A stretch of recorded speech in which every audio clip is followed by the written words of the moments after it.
চৰণত মূৰ দুৱাওঁ প্ৰথমতে প্ৰাৰ্থনা কৰিছোঁ।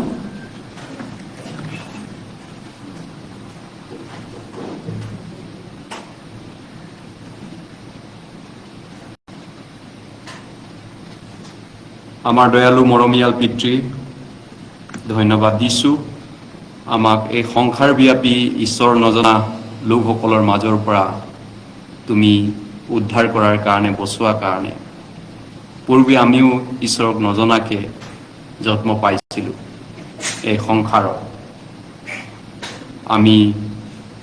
যেতিয়া আমি তোমাৰ পৰা দূৰত আছিলোঁ, একো নজনাকৈ নিজৰ মন মৰ্জিত এই সংসাৰত জীয়াই আছিলোঁ, তুমি আমাক মৰম কৰি এই অজস্ৰ লক্ষ কোটি মানুহৰ মাজৰ পৰা আমাক বাছি ল'লা, উদ্ধাৰ কৰিলা। তোমাৰ অনন্তকলীয়া চিৰযুগমীয়া পৰিকল্পনা অনন্ত আৰু চিৰকলীয়া সৰ্বতোকলীয়া ৰাইজৰ কাৰণে, যি ৰাইজ স্বৰ্গত আছে। এতিয়া আমি স্বৰ্গৰাইজৰ বাসিন্দা হয়, স্বৰ্গৰাইজৰ যোৱা বিশ্বাস পোৱা লোকসকল আমি একত্ৰিত হৈছোঁ। প্ৰভু, আমাক আশীৰ্বাদ কৰা। এই সময়খিনি আমাৰ বাবে অৰ্থপূৰ্ণ, আশীৰ্বাদদায়ক, অনুগ্ৰহদায়ক হওক সকলোৰ বাবে। আৰু যিসকল এতিয়াও তোমাৰ প্ৰেম নজনাকৈ, তোমাৰ অনুগ্ৰহ মৰম বুজি নোপোৱাকৈ এই সংসাৰত বহুত অসুবিধাত জীয়াই আছে, আন্ধাৰত কেঁকাই আছে, তেওঁলোকৰ আগত যেন আমি পোহৰৰ বাৰ্তা, আশাৰ বাৰ্তা দিব পাৰোঁ। আমি এই বাৰ্তা, এই বাণী প্ৰচাৰ কৰিব পাৰোঁ, চিৰযুগমীয়া হোৱা ৰাস্তা। আমাক ব্যৱহাৰ কৰা, আমাক আশীৰ্বাদ কৰা। আৰু সেই উদ্দেশ্যেৰেই আমি এই সপ্তাহত অহা শনি আৰু দেওবাৰে দুদিনীয়া অনন্ত জীৱনৰ বাক্য উৎসৱ আমি আয়োজন কৰিছোঁ। এই বাক্য উৎসৱত আমাৰ লগত থাকিবা, আমাক ব্যৱহাৰ কৰিবা, পবিত্ৰ আত্মা আমাক সহায় কৰা, আমাৰ মাজেদি কাৰ্য কৰা, যাতে তোমাৰ পৰিকল্পনা আমাৰ জীৱনত সিদ্ধ হয়। এই প্ৰাৰ্থনা প্ৰভু যীশুৰ নামত বুজিছোঁ, আমেন। আহক আমি শাস্ত্ৰ মেলিছোঁ, মতি 13 অধ্যায়লৈ গৈছোঁ। মেথিউ চেপ্টাৰ 13, মতি 13 অধ্যায়, মতি 13 অধ্যায়লৈ গৈছোঁ। মতি 13 অধ্যায়, মতি 13 অধ্যায়।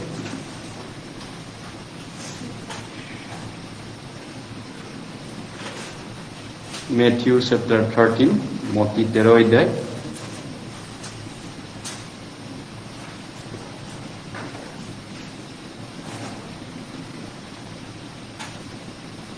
মতি 13 অধ্যায়,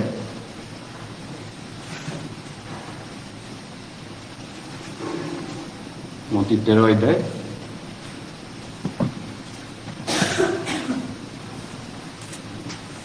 মতি 13 অধ্যায় 24 পদৰ পৰা 30 পদলৈ। প্ৰথমতে মতি 13 অধ্যায় 24 পদৰ পৰা 30 পদলৈ, ভাৰ্ছ 24 to 30, 24 onward। মতি 13 অধ্যায়। তেওঁ আৰু এটা দৃষ্টান্ত দি তেওঁবিলাকক ক'লে, যীশুৱে এটা দৃষ্টান্ত দি তেওঁবিলাকক ক'লে, শিষ্যবিলাকক, নিজৰ পথাৰত ভাল কঠীয়া সিঁচা কোনো এজন মানুহৰ লগত স্বৰ্গৰাজ্যৰ তুলনা দিয়া হয়। কিন্তু মানুহবিলাকে টোপনিত থাকোঁতে তেওঁৰ শত্ৰু আহি ধানৰ মাজত বিনয় বনৰ গুটি সিঁচি গুচি গ'ল। পাছে যেতিয়া সেই ধান গছ বাঢ়ি থুৰ ওলাল, তেতিয়া বিনয় বনেও দেখা দিলে। তাতে সেই গৃহস্থৰ দাসবিলাকে আহি তেওঁক ক'লে, মহাশয়, ছাৰ, আপুনি জানো পথাৰত ভাল কঠীয়া সিঁচা নাই? তেন্তে বিনয় বন ক'ৰ পৰা হ'ল? তেওঁ সিহঁতক ক'লে, কোনোবা শত্ৰুৱে তাক কৰিলে। তাতে দাসবিলাকে তেওঁক ক'লে, তেন্তে আমি যেন গৈ বনবোৰ গোটাম, আপোনাৰ এনে ইচ্ছা আছেনে? যীশুৱে ক'লে, নহয়, বনবোৰ গোটাওঁতে কি জানি তহঁতে ধানকো তাৰ লগতে উভাল। শস্য দাবৰ সময়লৈকে দুয়োকে একেলগে বাঢ়িবলৈ দে, পাছে দাবৰ সময়ত মই ধান দোৱাবিলাকক কম, প্ৰথমতে বিনয় বনবোৰ গোটাই কৰিবলৈ মোটামুটি কৰি বান্ধিবি, কিন্তু ধান হ'লে মোৰ ভঁৰালত চপাই তবি হওক। তাৰপিছত ইয়াৰ অৰ্থটো আমি একেলগে চাইছোগে একে সময়তে 36 পদৰ পৰা আছেগে 36 onward। বিনয় বনৰ দৃষ্টান্তৰ অৰ্থ 36 তেতিয়া তেওঁ লোকসমূহক যিশুৱে বিদায় দি ঘৰলৈ আহিলত তেওঁৰ শিষ্যবিলাকে তেওঁৰ ওচৰলৈ আহি ক'লে পথাৰৰ বিনয় বনৰ দৃষ্টান্ত আমাক বুজাই দিয়ক তাতে তেওঁ উত্তৰ দি ক'লে যিজনাই ভাল কঠীয়া সিঁচে তেওঁ মানুহৰ পুত্ৰ যিশু মানুহৰ পুত্ৰ পথাৰে জগতখন খেতি পথাৰখন এই পৃথিৱীখন 800 কোটি মানুহ থকা পৃথিৱীখন ভাল কঠীয়া ৰাইজৰ সন্তানবিলাক নতুন জন্ম পোৱা পৰিত্ৰাণ পোৱা স্বৰ্গত যাব লগা ঈশ্বৰৰ সন্তানবিলাক স্বৰ্গীয় ঈশ্বৰৰ সন্তানবিলাক ভাল কঠীয়াবিলাক আৰু বিনয় বন পাপ আত্মা নতুন জন্ম নোপোৱা জগতৰ নৰকত দণ্ড পাবলগীয়া সন্তানবিলাক যি শত্ৰুৱে সেইবোৰ সিঁচিলে সি শয়তান ধান দাবৰ সময়ে জগতৰ শেষ মানে যীশুৰ আগমনৰ দিনাখন ধান দোৱাবিলাক স্বৰ্গৰ দূত এতেকে যেনেকৈ বনবোৰ গোটাই জুইত পুৰা যায় সেইদৰে জগতৰ শেষতো হ'ব মানুহৰ পুত্ৰই তেওঁৰ দূতবিলাকক পঠাই দিব আৰু তেওঁবিলাকে তেওঁৰ ৰাইজৰ মাজৰ পৰা সকলো বিঘ্নজনক বিষয় আৰু অধৰ্মচাৰীবোৰক গোটাই অগ্নিকুণ্ডত পেলাব তাতে ক্ৰন্দন আৰু দাঁত গৰচনি হ'ব তেতিয়া ধাৰ্মিকসকলে তেওঁবিলাকৰ নিজ পিতৃৰ ৰাইজৰ সূৰ্যৰ নিচিনা দীপ্তি প্ৰকাশ কৰিব যাৰ কাণ আছে তেওঁ শুনক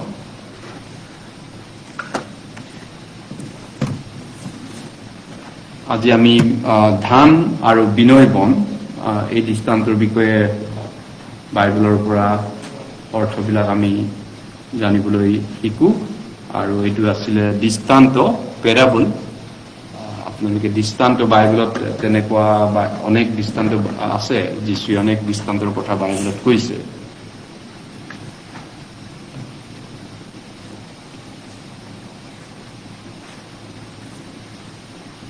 ইয়াত যেটো কৈছে দৃষ্টান্ত 26 পদ 24 পদ আকৌ এবাৰ মই পঢ়িছো তেওঁ আৰু এটা দৃষ্টান্ত দি তেওঁবিলাকক ক'লে নিজৰ পথাৰত ভাল কঠীয়া সিঁচা কোনো এজন মানুহৰ লগত স্বৰ্গৰাজ্যৰ তুলনা দিয়া হয় কিন্তু মানুহবিলাকে টোপনিত থাকোতে তেওঁৰ শত্ৰু আহি ধানৰ মাজত বিনয় বনৰ গুটি সিঁচি গ'ল স্বৰ্গৰাজ্যৰ তুলনা ইয়াত কৈছে এনেকুৱা কেনেকুৱা হয় স্বৰ্গৰাজ্যটো অৱশ্যে সেই স্বৰ্গ একদম অনন্তকালীয়া স্বৰ্গৰ কথা কোৱা নাই বৰ্তমান পৃথিৱীত আমি যি ৰাজ্যত আছো এটো ধৰক আমি এতিয়া স্বৰ্গৰাজ্যত আছো নে অন্তৰিত স্বৰ্গৰাজ্যত ইপিচিয়া 2:2 কৈছে স্বৰ্গীয় ঠাইত আমাক বহুৱালে গতিকে এই স্বৰ্গৰাজ্যত যি আমি আছো বৰ্তমান থকা যে স্বৰ্গৰাজ্য ইয়াৰ অৰ্থটো হৈছে য'ত পৰিত্ৰাণ কাৰ্য সম্পন্ন হৈছে য'ত পৰিত্ৰাণৰ কৰ্ম সিদ্ধ হৈছে তাত কাউন্টাৰপিট কাৰ্যও সম্পন্ন হৈছে তাৰ মানে য'ত সত্যটো আছে তাত জালিয়াতিও আছে তাৰ মানে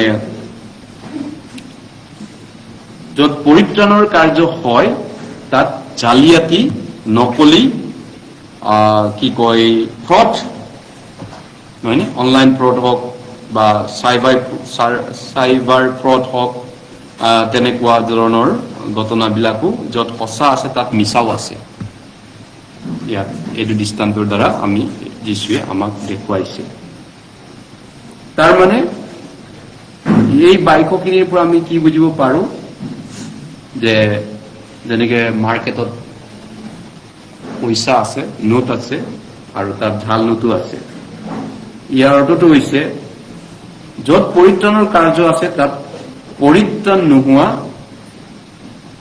মানুহ আছে জালিয়াতি কাউন্টাৰপিট ঝাল গতিকে এই যিটো দৃষ্টান্ত এই দৃষ্টান্তটো আচলতে মিশ্ৰণ আমি দেখা পাইছো উদ্ধাৰ পোৱা মানুহ আৰু উদ্ধাৰ নোপোৱা মানুহ দুইবিধ লোকৰ মাজত আমি মিশ্ৰণ দেখা পাইছো চাৰ্চত ঈশ্বৰৰ ৰাইজ বুলি কওঁতে মণ্ডলীত কৈছে চাৰ্চত গতিকে চাৰ্চত ধান আৰু বিনয় বন এই দুটা গজিব বুলি বাইবেলে কৈছে নহয় নে তাৰ মানে উদ্ধাৰ পোৱা মানুহ চাৰ্চত থাকিব, উদ্ধাৰ নোপোৱা মানুহ চাৰ্চত ওলাব। উদ্ধাৰ পোৱাবিলাকক কোনে উদ্ধাৰ কৰিলে আৰু উদ্ধাৰ নোপোৱাবিলাকক কিয় উদ্ধাৰ নোপোৱাকে কোনে কৰিলে, ইয়াত এই দুটাৰ দৃষ্টান্তটো দ্বাৰা আমি স্পষ্টকে দেখা পাইছো। মিশ্ৰিত লোক ইজৰাইলৰ মাজতো আছিলে। য'ত নেকি প্ৰভুৱে সিঁচিছে ভাল কটীয়া, শৈতান তাত বিনয় বন সিঁচি দিয়ে। বিনয় বন হয়তো কিছুমান মানুহ নাজানিব পাৰে, বিশেষকৈ চহৰৰ মানুহবিলাকে, যিবিলাক গাঁৱত খেতি বাতি কৰিছে, আহু খেতিত তাতে বিনয় বন, ধানৰ মাজত বিনয় বন অট'মেটিকলি নিজে নিজে গজে। জংগলীয়া বিষাক্ত গছ, বিষাক্ত ধান, পথান টাইপৰ।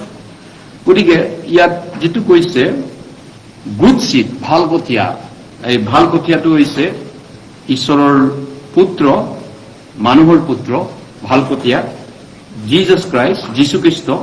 আৰু পথাৰখন, খেতি বাতি কৰিব পথাৰখন কোনটো পথাৰ? মানৱ জাতিটোক কৈছে, এই পৃথিৱীখন, জগতখন। তাৰপিছত ভাল চিড, ভাল কঠীয়া, ভাল কি কয় বীজ, সেইটো চান্স অফ হেভেন, স্বৰ্গৰাজ্যৰ সন্তানবিলাক। আৰু এনমি, যি শত্ৰুৱে তাত বিনয় বনবোৰ সিঁচি পিনি গুচি গ'ল, সেই শত্ৰুৰ নামটো শৈতান। যীশুৱে কৈছে ডেভিল। আৰু খেতি চপোৱা সময়টো, ধান দোৱাৰ সময়টো এই জগতৰ শেষ, তাৰমানে যীশুৰ কামিংটো, যীশুৰ অহা সময়টো, ছেকেণ্ড কামিংটো এই জগতৰ শেষ হ'ব, নহয় নে? তাৰপিছত ধান কোনে দাব? ধান দাওতাবিলাক এঞ্জেলবিলাক, স্বৰ্গদূতবিলাক, যীশুৱে কৈছে। তাৰপিছত ডেষ্টিনি অফ দ্য থেৰ, বিনয় বনবিলাকৰ অন্তিম দশা কি হ'ব? অন্তিম কপাল, তেওঁলোকৰ অন্তিম দশা, অন্তিম ডেষ্টিনি, বাইবেলে কৈছে ইটাৰনেল লেক অফ ফায়াৰ, অনন্তকলীয়া অগ্নিৰ সৰোবৰ, য'ত নেকি ক্ৰন্দন আৰু দাঁত খৰচনি হ'ব। যিবিলাক বিনয় বনৰ অন্তিম দশা। তাৰপিছত স্বৰ্গৰাজ্যৰ যিবিলাক ৰাইজৰ সন্তানবিলাকৰ অন্তিম দশা হ'ব। স্বৰ্গৰাজ্যৰ অন্তিম দশাবিলাকৰ সন্তান, তেওঁলোকৰ পিতৃৰ ৰাইজৰ অধিকাৰ হ'ব, তেওঁলোকে ধাৰ্মিকবিলাক, নহয় নে? য়েছ। দ্য কিংডম অফ হেভেন, স্বৰ্গৰাজ্য এনেকুৱা, তাৰ মানে স্বৰ্গটো স্বৰ্গৰ ডাইৰেক্ট অনন্তকলীয়া স্বৰ্গৰ কথা কোৱা নাই, বৰ্তমান মণ্ডলী জীৱনত সেইটো কৈছে, চাৰ্চত মণ্ডলীত এনেকুৱা ঘটনা ঘটিব সেইটো কৈছে, য'ত নেকি ঈশ্বৰ শাসন কৰে বৰ্তমান আৰু ঈশ্বৰে কাৰ্য কৰে চাৰ্চত, মণ্ডলীত। আৰু য'ত নেকি ভেৰিয়াছ ঘটনা, বিভিন্ন ঘটনাবিলাক ঘটিব, প্ৰভুৱে কৈছে কি কি ঘটনা ঘটিব। তাৰপিছত ইয়াৰ অৰ্থটো ঈশ্বৰৰ স্বৰ্গৰাজ্যৰ কথাটো ইয়াত কোৱা নাই। প্ৰভুৱে যেতিয়া তেওঁৰ পথাৰৰ মালিক প্ৰভু হয়, পথাৰৰ মালিক, গতিকে মালিক পথাৰখন মানে জগতখন বুলি ক'লোৱে, এই পৃথিৱীখন পথাৰখন, কিমান পৃথিৱীত মানুহ আছে? 800 কোটি, নহয় নে? এই 800 কোটি পথাৰ, এই পথাৰখনৰ গৰাকীটো প্ৰভু হয়। য়েছ। যদিও বা প্ৰভু এই পৃথিৱীৰ মালিক আৰু সকলো বস্তু তেওঁৰে হয়, যিমানে শৈতানে ডেভিল বৰ্তমান কাৰ্য নকৰক এইখন পৃথিৱীত, নহয়নে? কিন্তু লৰ্ড ইজ দ্য অনাৰ অফ হেভেন এণ্ড দ্য আৰ্থ, কিন্তু প্ৰভুৱে স্বৰ্গ আৰু পৃথিৱীৰ গৰাকী। শৈতানে কাম কৰি থাকিব, যেতিয়ালৈকে শৈতান থাকিব, শৈতানেও কাম কৰি আছে, কৰি থাকিব, শৈতান যেতিয়ালৈকে থাকিব তেওঁ কৰিব, কিন্তু মালিক গৰাকীটো প্ৰভু হয়, প্ৰভু যীশু হয়। যদিও বা শৈতান যেন পৃথিৱীক এনেকুৱা লাগে যেন হত্যা হিংসা যিটো তেওঁ কৰি আছে, মানুহৰ মাজত যিটো ভেদাভেদ, হিংসা ঘৃণা শৈতানে যিটো কৰি আছে, মাৰ্ডাৰ, উগ্ৰপন্থী বিভিন্ন, এনেকুৱা যেন লাগে শৈতানেই যেন চলাই আছে জগতখন, এনেকুৱা যেন লাগে দেখাত পৃথিৱীত, নহয়নে? মানুহবিলাকৰ অৱস্থাটো চাই যেন গৰাকী শৈতানেই যেন লাগে। কিন্তু বাইবেলে কৈছে টেম্পৰাৰী সময়ৰ বাবেহে শৈতানে এইটো কাম কৰাৰ পাৰ্মিশ্যন পাইছে, অনুমতি পাইছে। মানে কি? টেম্পৰাৰী, অস্থায়ী টাইমৰ, শ্বৰ্ট টাইমৰ কাৰণে। প্ৰাকৃত বাইকত কৈছে শৈতানক টাইম দিয়া আছে কাম কৰিবলৈ, এই পথাৰৰ মাজত কাম কৰিবলৈ। টেম্পৰাৰী ফৰ টাইম বিং, চিৰজীৱন শয়তানক ৰাজত্ব কৰিবলৈ বা কাম কৰিবলৈ ঈশ্বৰে এলাউ নকৰে। আনকি 1000 বছৰ ৰাইজত ইতিমধ্যে শয়তানক জেলত বন্দী কৰিব পৃথিৱীৰ পৰা, পৃথিৱীত স্বৰ্গ স্থাপন কৰিবৰ কাৰণে। গতিকে বৰ্তমান পৃথিৱীত শান্তি আনিব নোৱাৰে, কাৰণ পৃথিৱীখন সম্পূৰ্ণ পাপ নোহোৱা কৰিব নোৱাৰে, কাৰণ শয়তান যেতিয়ালৈকে থাকিব সেইটো নোৱাৰে। পৃথিৱীৰ কোনো আমেৰিকাৰ ৰাষ্ট্ৰপতিও নোৱাৰে এইটো কৰিব, যেতিয়ালৈকে শয়তান প্ৰেজেণ্ট থাকিব। গতিকে শয়তান প্ৰেজেণ্ট আছে এই পৃথিৱীত, উপস্থিতিত আছে, আৰু ঈশ্বৰে তেওঁক কিন্তু দিয়া হৈছে অস্থায়ীভাৱে কাম কৰিবলৈ। তাৰপিছত যেতিয়া টাইম অভাৰ হ'ব, তেওঁৰ যুগ শেষ হ'ব, তেওঁৰ সময় শেষ হ'ব, তেতিয়া ঈশ্বৰে তেওঁ ক'ত যাব? পৰাগত বাইক 20 কৈছে তেওঁ অনন্তকলীয়া অগ্নিৰ সৰোবৰত শয়তান যাব। পৰাগত বাইকত লিখিছে অনন্তকালৰ কাৰণে তেওঁ জুইৰ অগ্নিকুণ্ডত সেই পহু আৰু খিস্তাৰীক পেলোৱা হ'ব। অনন্তকাল ধোঁৱা য'ত থাকে, eternal lake of fire. Devil fate is predetermined. শয়তানৰ কপালটো আগতীয়াকে লিখা আছে। মানুহে কয় মোৰ কপালে বেয়া, মোৰ কপালে লিখন, এনেকুৱা নহয়নে? গতিকে শয়তানৰ কপালটো কি লিখা আছে? শয়তানৰ কপাল অলৰেডি পৰাগত বাইকত লিখা আছে, you will go to hell, eternity in hell. তুমি অনন্তকাল জুইত থাকিব লাগিব, এইটো তোমাৰ জেগা। শয়তানে নাজানে নেকি? শয়তানেও জানে মোৰ জেগা সেইটো। গতিকে তেওঁ সেইকাৰণে এতিয়া শ্বৰ্ট টাইম পাইছে কাৰণে যিমান মানুহ পাৰে তেওঁ টেম্পটেশ্যন, মানুহক তেওঁ আঘাত, পৰিত্ৰাণৰ পৰা বাধা দিয়া, স্বৰ্গৰাজ্যত সোমোৱাৰ পৰা ডিষ্টাৰ্ব কৰা, তেওঁ এইটো চান্সটো লৈ আছে, নহয়নে? চোৰ তাৰ কাম কৰি আছে। গতিকে তেওঁ জানে মোৰ সময় যিহেতু কম সময়, মই যিমান পাৰে মেক্সিমাম মানুহ নৰকত নিব লাগে, ফেইলাৰ কৰিব লাগে স্বৰ্গ যোৱাটো। যীশু ভাল কঠীয়া সিঁচিলে এই জগতত। যদি আমি চাওঁ, প্ৰভুৱে ভাল কঠীয়া আনিলে। আনকি আদাম যেতিয়া পাপ কৰিলে, ঈশ্বৰে প্ৰতিজ্ঞা কৰিছিল যে আদামক তেওঁ মছিহজনক এই পৃথিৱীলৈ পঠাব। আদামে পাপ কৰাৰ পিছত ঈশ্বৰে আদামক প্ৰতিশ্ৰুতি দিছিল খ্ৰীষ্টে আহিব, মছিহ আহিব। আৰু তেওঁ প্ৰতিজ্ঞা মৰ্মে ঈশ্বৰে আব্ৰামকো প্ৰতিজ্ঞা কৰিছিল। আব্ৰামক আদি পুস্তক আমি 12 দেখা পাওঁ,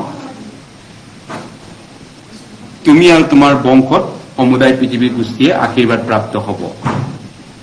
গতিকে তুমি আৰু তোমাৰ বংশত সমুদায় পৃথিৱীৰ আশীৰ্বাদ প্ৰাপ্ত হোৱাৰ অৰ্থটো হৈছে যে আব্ৰামৰ বংশত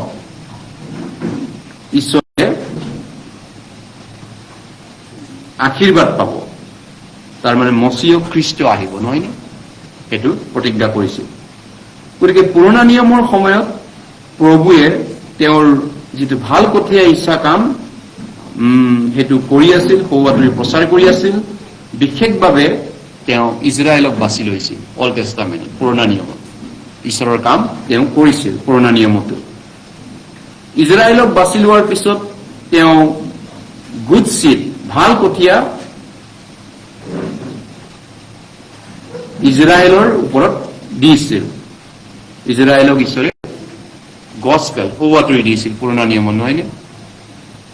ভাল কঠীয়া দিছিল, ভাল কঠীয়া শস্য হিচাপত। নিউ টেষ্টামেণ্ট, নতুন নিয়মৰ সময়ত যীশু নিজেই এইখন পৃথিৱীত নামি আহিল। তাৰপিছত তেওঁ ভাল কঠীয়া নিজেই তেওঁ হয়, গুড চিড, ভাল বীজ, ভাল কঠীয়াটো যীশু নিজেই হয়। তাৰপিছত যীশু যেতিয়া স্বৰ্গৰ আৰোহণ হল, পবিত্ৰ আত্মা নামি আহিল 50 দিনীয়া পৰ্বত, তেতিয়া তেওঁ ভাল কঠীয়া সিঁচিলে পাচনিবিলাকৰ যোগেদি, তাৰপিছত অনেক বনোৱাৰ যোগেদি, অনেক পৰিচাৰকবিলাকৰ যোগেদি ঈশ্বৰে ভাল কঠীয়া সিঁচিলে। এতিয়া মতি 13:25 পদ আমি আকৌ এবাৰ চাম। 13:25 পদ, 13:25 পদ আমি একেলগে পঢ়িম। মতি 13:25 পদ, মেথিউ 13:25। কিন্তু মানুহবিলাকে টোপনিত থাকোতে তেওঁৰ শত্ৰু আহি ধানৰ মাজত বিনয় বনৰ গুটি সিঁচি গ'ল। Yes. The devil sow false things where God's word is. শয়তানে বেয়াটো হিচি দিছে বা মিছাটো হিচিছে বা গালাত ভুলটো দি দিছে য'ত ঈশ্বৰৰ সঁচাটো কাম কৰিলে বাইবেলে কৈছে শয়তানে য'ত ঈশ্বৰে সত্যটো কৰে শয়তানে তাত মিছাটো কাৰ্য কৰে গতিকে তেওঁ কেনেকুৱা ধৰণৰ হিচিব ধৰক যদি ঈশ্বৰে কিবা এটা ভালটো হিচিছে নহয়নে ভাল কঠীয়া ভাল ধান যদি তাত যদি শয়তানে কেনেকুৱা হিচিব লাগিব তেওঁলোকক ঠগাবৰ কাৰণে ফাঁকি মাৰিবলৈ বা ফ্ৰড কৰিবলৈ সেই মানুহবিলাকক ফ্ৰড কৰিবলৈ ঈশ্বৰে ভালটো হিচিব লাগে ইচ্ছিছে নহয়নে যদি শয়তানে তাৰ সম্পূৰ্ণ অপজিটটো বা একেবাৰে নিমিলা এটা হিচি দিয়ে মানুহটোতো অট'মেটিক বুজি পাব এইটো শয়তানৰ কাৰ্য হয়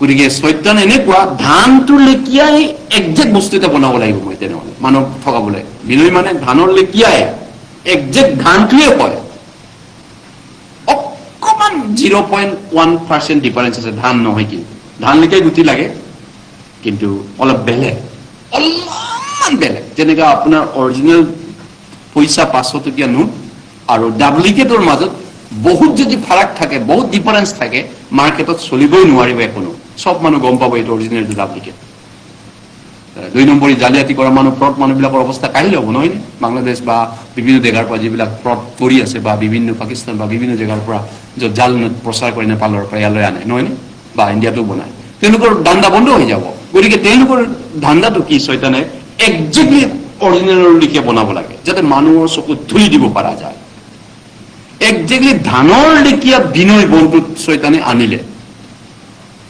ধানৰ নিচিনাই সঁচা খ্ৰীষ্টিয়ান মিছা খ্ৰীষ্টিয়ান ধৰিব নোৱাৰিব আপুনি ধান আৰু বিনয় বন মইতো চিনিয়ে পোৱা নাছিলো যেতিয়া সৰু কালত বিনয় বন দেখিছিলো পথাৰত তেতিয়া ধান ৰোৱনী ডাউন যিবিলাক চাফা কৰে ধানটো সেই সময়ত কিছুমান তেওঁলোকে চিনি পায় মহিলাবিলাকে আমি কৰি থকা দেখিছো আৰু কিছুমানে তেওঁলোকেও চিনি নাপায় ধান আৰু বিনয় খেলি মেলি লাগি যায় ধৰিব নোৱাৰে গতিকে এতিয়া শয়তানৰ কাৰ্যটো যদি এই জগতত দেখা পাওঁ দেৱ পূজা কৰা মূৰ্তি পূজক এই জগতৰ মাজত শয়তানে কেনেকে কাম কৰে তেওঁলোকৰ পদ্ধতিটো বেলেগ যিটো চাৰ্চৰ বাহিৰত জগতৰ মাজত দেৱ পূজকবিলাকৰ মূৰ্তি পূজকৰ মাজত শয়তানে কি কাম কৰিব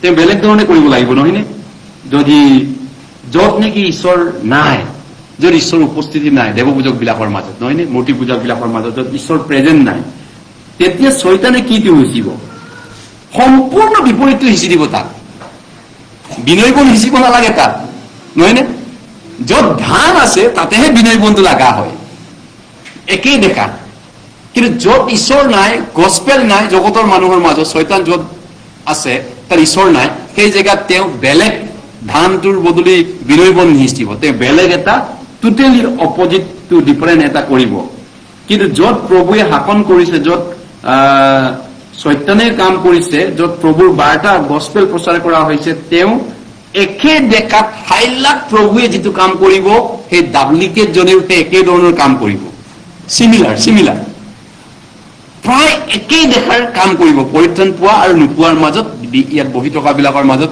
দেখাত বহুত সাংঘাতিক তফাত নাই সেই ধৰণৰ কথাটো ইয়াত বাইবেলে কৈছে ডেভিল শয়তান প্ৰায় একে ধৰণৰ নামদাৰী খ্ৰীষ্টান খাৰা কৰিব সঁচা খ্ৰীষ্টানৰ মাজত সঁচা নতুন জন্ম পোৱাবিলাকৰ মাজত একে ধৰণৰ নামদাৰী সমানভাৱে সমান্তৰালভাৱে খাৰা কৰিব মেম্বাৰ আনিব দুইটাৰ মাজত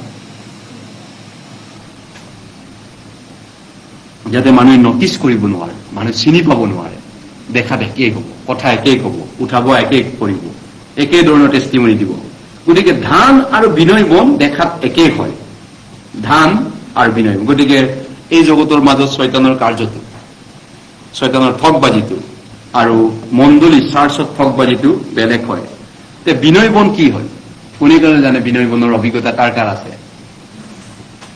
হয়তো বহুতেই নাজানে নহয়নে শংকৰ ভাই দেখিছেনে বিনয় বন শংকৰ দেখিছে শংকৰে জানে তেওঁ দেখা পাম ধেমাজিত থাকি অহা মানুহ নিশ্চয় তেওঁ জানিব খেতি বাতিৰ অভিজ্ঞতা কোনোবা যিসকলে বিনয় বনৰ অভিজ্ঞতা থাকে ৰিয়েলি ইণ্টাৰেষ্টিং বিনয় বন কেনেকুৱা হয় ইয়াত বিনয় বনৰ কথা কওঁতে যিটোৱে কি ক'ব বিচাৰিছে এ টাইপ অফ হেমলক মানে কি কয় বিনয় বন মানে আসলতে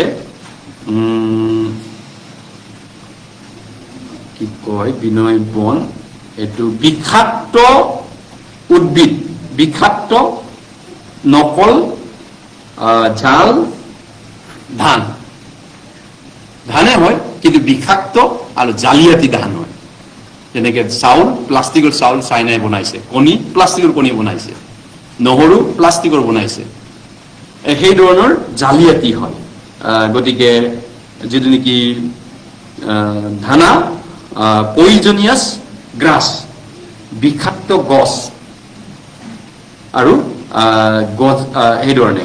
গতিকে এই বিষাক্ত হয়, বিষাক্ত। আপুনি বিনয় বনটো চাবচোন, যিবিলাকে খাই টেষ্ট কৰিছে তিতা হয়, বহুত তিতা, বিটাৰ। তাৰপিছত বিনয় বনটো পথাৰত যেতিয়া গজিব, ধান আৰু মিছা, ফলছ উইথ মিছা ধান, ধান মাজত মিছা ধান গজি আছে। কিন্তু ধান, অৰিজিনেল ধান আৰু মিছা ধানটোৰ মাজত পাৰ্থক্য বেছি নাই নহয়, একেবাৰে নাই। আমাৰ দৰে মানুহ চিনিয়ে নাপাব তাক, আমাৰ ধৰিব নোৱাৰে। গতিকে ফলছ ৰাইচ, ফলছ আৰু ট্ৰু, সঁচা ধান আৰু মিছা ধান উইথ গেহু যেতিয়ালৈকে অংকুৰিত নহয়, মানে গজালি নোলায় ধান আৰু বিনয় বনৰ মাজত, যেতিয়ালৈকে গজালি নোলায়, অংকুৰিত যিটো নহয়, বীজ বা গুটিৰ পৰা নতুন পুলি ওলোৱা দেখা নাযায়, অংকুৰ হৈ নুঠে, তেতিয়ালৈকে ধান আৰু বিনয় বনক চিনি পাব নোৱাৰে। যেতিয়া গুটি ওলাব, তেতিয়া ধানৰ যিটো গুটি টেপি চাব আৰু বিনয় বনটো টেপি চাব। যেতিয়ালৈকে টেপি নাচায় তেতিয়ালৈকে ধৰিব নোৱাৰে। ধানটো বিনয় বনটো পথান টাইপৰ বেলেগ হয়, সেইটো তাৰ টেষ্টটো বেলেগ হয়, তিতা হয়, বহুত বিষাক্ত হয়। যেনেকে বিষাক্ত কাঠফুলা খাই মানুহে মৰিলে বুলি নিউজত ওলাই নহয়, সেই বিষাক্ত হয় এই বিনয় বনটো। গতিকে যদি আপুনি বিনয় বন চুবাই খায়, সেইটোৱে আপোনাক কিবা অনেক শাৰীৰিক আপোনাৰ জীৱনত অসুবিধা দেখা দিব। বিনয় বন খোৱাসকল, যিসকলে বিনয় বনৰ চাউল খাই পাইছে, তেওঁলোকৰ শাৰীৰিক অনেক দুৰ্গতি হয় বৈজ্ঞানিক ফালৰ পৰা। তাৰপিছত আনকি ডায়েৰিয়া, ভয়ংকৰ ডায়েৰিয়া হ'ব পাৰে বিনয় বন খোৱাসকল, ধান খোৱা, আৰু বমি, তাৰপিছত আনকি কেতিয়াবা মৃত্যু হোৱা দেখিছে বুলি কৈছে বৈজ্ঞানিক ফালৰ পৰা, বিশ্বত টেষ্ট কৰা হৈছে। বিনয় বনটো বিৰাট বিষাক্ত। এতিয়া ইয়াৰ পৰা যীশুৱে কি ক'ব বিচাৰিছে? Be careful from shadow' Christian. ইয়াৰ অৰ্থটো হৈছে ওপৰা উপৰি যিসকলক আমি খ্ৰীষ্টিয়ান যেন দেখা পাওঁ, আপাততে দেখা পাই আছো, ওপৰা উপৰি দেখা দেখি হিউ খ্ৰীষ্টিয়ান, আমি উপৰি দেখাত খ্ৰীষ্টিয়ান যেন লাগে নহয়? হয়, আমি ওপৰা উপৰি চাইছো খ্ৰীষ্টিয়ান যেন দেখিয়ে লাগে, হয়। কিন্তু একচুৱেলি অৰিজিনেল আৰু ডাব্লিকেৰ মাজত পাৰ্থক্য আছে, সেইটো আমি চাব বিচাৰিছো। আমি যদি প্ৰথম দ্বিতীয় কৰন্থিয়ালৈ গৈছো, আপাততে দেখা খ্ৰীষ্টিয়ান বা ওপৰা উপৰি দেখা পোৱা খ্ৰীষ্টিয়ান যেন লাগে।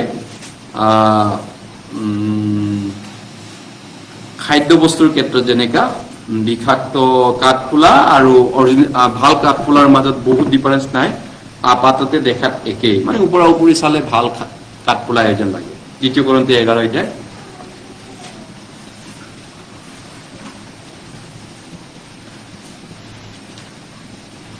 Second Corinthians chapter 11.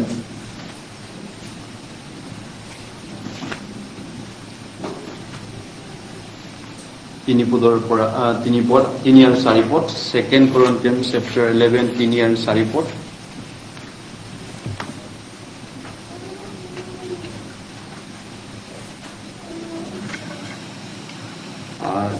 Second Corinthians chapter 11 verse 3 and 4. আমি বাইবেলটো উলিয়াব আপোনালোকে সকলোৱে।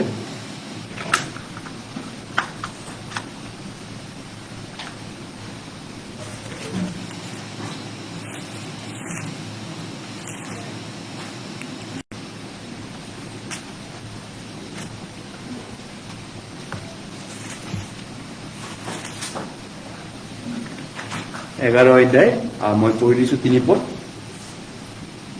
কিন্তু সেই সৰ্পে মানে শৈতান সাপে পুৰণা সাপ দিয়া বলে যেনেকৈ তাৰ ধূৰ্ততাৰে, ধূৰ্ত মানে কি আপোনালোকে কি বুজি পায়? ট্ৰিকাৰী, ইংৰাজী ট্ৰিকাৰী লিখা আছে, ধূৰ্ত। এই মানুহটো বহুত ধূৰ্ত আছে। ধূৰ্ত মানে কি হে? কেনেকুৱাটো ধূৰ্ত বুলি কয়? শিয়ালটো ধূৰ্ত বুলি কয় নহয়, শিয়াল প্ৰকৃতিৰ। শৈতান শিয়াল প্ৰকৃতিৰ স্বভাৱ এটা আছে তাৰ। হাৱাক ভুলাইছিল, বিৰাট টেঙৰ, বিৰাট চালাক। তেওঁ হাৱাক ভুলাইছিল মানে ভুলোৱা মানে ৰাম ঠগন, ফ্ৰড কৰিলে নহয় নে? হাৱাক ফ্ৰড কৰিলে, মানে কি জালিয়াতি কৰিলে, ঝাল কৰি ঠগালে। তেনেকৈ খ্ৰীষ্টলৈ তোমালোকৰ যি সৰলতা আৰু শুদ্ধতা, তাৰ পৰা তোমালোকৰ মন কি জানি কোনো প্ৰকাৰে ভ্ৰষ্ট হয়, এই মোৰ ভয়। 4 পদ একেলগে পঢ়ো। কিয়নো যিজনৰ কথা আমি ঘোষণা কৰা নাই, এনে আন কোনো যীশুৰ কথা কোনোৱে যদি আহি ঘোষণা কৰে, বা তোমালোকে যি আত্মা পোৱা নাই, এনে অন্যবিধ আত্মাও যদি পোৱা নাই, বা যি সুবাৰ্তা তোমালোকে গ্ৰহণ কৰা নাই, এনে অন্যবিধ সুবাৰ্তাও যদি গ্ৰহণ কৰা, তেন্তে তোমালোকে ভাল সহন কৰা। অন্যবিধ সুবাৰ্তা, ধান, অন্যবিধ ধান, এইটো কি হয়? ফলছ, সুপাৰ আৰ্টিফিচিয়েল, যেটো নেকি প্ৰিটেণ্ডেড, আনৰিয়েল, ডিচিপশ্যন, কি কয়? ইয়াত দিছো যেটো নেকি আমি যেটো কৈছো, যীশুক বিশ্বাস কৰিছে তেওঁলোকে, সুবাতৰিটো শুনিছে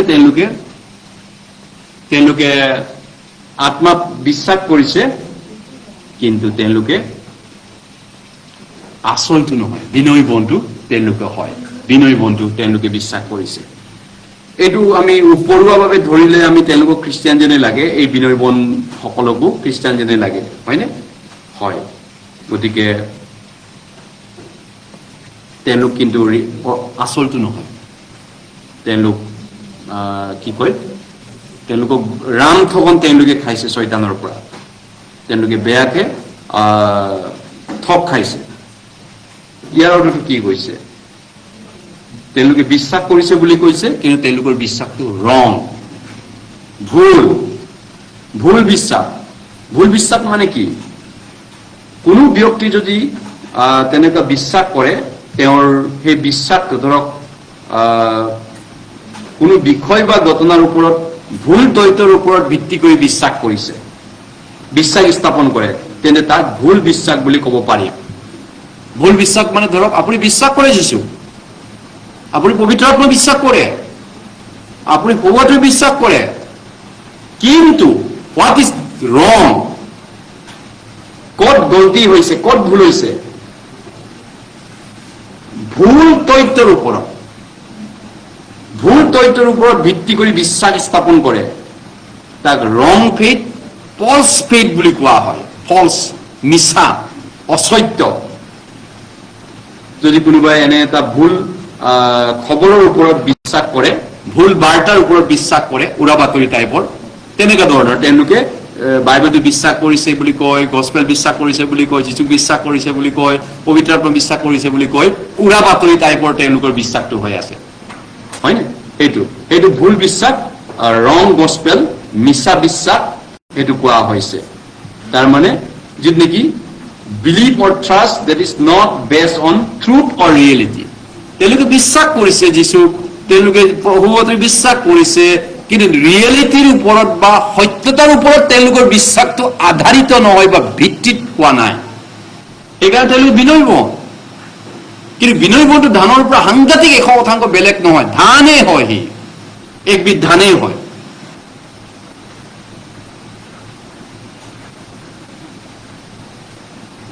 গতিকে they are mistaken by devil, they are deceived by devil. ধৰ্মীয় বিশ্বাস, নিৰ্ভৰ আস্থা তেওঁলোকৰটো এইটো শয়তানৰ দ্বাৰা তেওঁলোকে মিষ্টেকেন হৈছে বা শয়তানৰ দ্বাৰা ডিচিভ হৈছে। মানে শয়তানৰ যিটো ফ্ৰড, নাম্বাৰ 1 ফ্ৰড কোন হয়? বিশ্বত ইমান ফ্ৰড, এতিয়া ইমান ভয়ংকৰ। কোন ফ্ৰডৰ বলি হৈছে? মই বলি হৈছে জীৱনত এবাৰ, হয়নে? ফ্ৰড। ইণ্টাৰনেশ্যনেল ফ্ৰড, ভাৰতীয় ফ্ৰড, অসমৰ ফ্ৰড কিমান হৈছে। ইমান চৰকাৰৰ চাইবাৰ টিম আছে, ইমান CID পুলিচ আছে, ভাৰতত ইমান বিশাল এখন শক্তিশালী ৰাষ্ট্ৰ, 56 ইঞ্চিৰ প্ৰধানমন্ত্ৰী আছে বোলে, ইমান আৰ্মি মিলিটাৰী ইমান থকা সত্বেও কোটি কোটি জনতাই ফ্ৰডৰ ডেইলি প্ৰায় বলি হৈ আছে বিভিন্ন পদ্ধতিত। তাকো দেখা পোৱা পৃথিৱীত য'ত বেংক একাউণ্ট থাকে, য'ত মোবাইল নাম্বাৰ থাকে, সেই একাউণ্টৰ পৰা সেই একাউণ্ট ট্ৰেন্সফাৰ কৰি ওলাই আনিব পাৰে, তথাপিতো ওলাব পৰা নাই, তথাপিতো বচাব পৰা নাই কোটি কোটি জনতাৰ পইচা। দেখা পোৱা পৃথিৱীত য'ত নেকি একাউণ্ট খোলোতে প্ৰপাৰ চেক কৰা হয়, বেংকে এড্ৰেছ, ফোন নাম্বাৰ বা ফটো চব লোৱা হয়, তথাপিতো ফ্ৰড হৈয়ে আছে। যিশুৱে কৈছে অনেকে মোৰ নামত মতি 24 অনেকক ঠগাব, অনেকক ভুলাব, অনেকক ঠগ খাব। মতি 24 যিশুৰ আগমনৰ সময়ত ধৰ্মীয় বিশ্বাসত, ধৰ্মীয় আস্থাত যিশুৰ নামত অনেকে ঠগ খাব, ৰাম ঠগন খাব। গতিকে সেয়া হৈছে বাইবেলে। 2 Corinthians 13 অধ্যায়, আমি যিটো 11 অধ্যায়ত আছিলো, 13 পদৰ পৰা আমি চাইছো, 13 পদৰ পৰা 15 পদলৈ। 13 পদৰ পৰা 15 পদলৈ। কিয়নো তেনেকুৱা মানুহ যিবিলাকে এনেকুৱা ফ্ৰড কাম কৰিছে, আত্মিক ফ্ৰড বিলাক লিডাৰ, আত্মিক ফ্ৰডৰ লিডাৰ মানে ধৰ্মীয় বিশ্বাসৰ যিশুৰ নামত ঠগোৱা লিডাৰ বিলাকক কৈছে। কিয়নো আত্মাবিলাকক যিবিলাকে চুৰ কৰিছে বা বিকি খাই আছে, মানুহৰ আত্মাক লৈ শয়তানে কাম কৰি আছে, কিয়নো তেনেকুৱা মানুহ ভাৰী কোৱা পাচনি, ফলছ এপষ্টল, ভাৰী কোৱা পাষ্টৰ, মানে কি কয়, ভাৰী কোৱা মানে ফলছ, মিছা, নকলি, জালিয়াতি আৰু প্ৰবঞ্চক কাৰ্যকৰী, কি কয় প্ৰবঞ্চক বুলি ক'লে প্ৰতাৰিত, প্ৰবঞ্চক, ফ্ৰড, ঠগবাজি, তেওঁবিলাক খ্ৰীষ্টৰ পাচনিৰ বেগ ধৰা মানুহ। ই আচৰিত নহয়, কিয়নো শয়তানে নিজেও দীপ্তিময় দূতৰ বেগ ধৰে।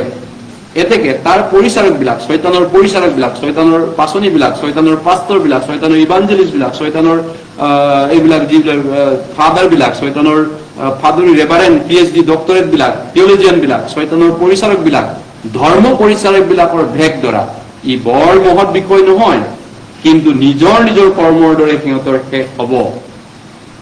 গতিকে তেওঁলোকৰ কপালৰ লিখন অলৰেডি ফিক্স আছে, নহয় নে? অনন্ত নৰকত তেওঁলোকে যাব, এইসকল লোক।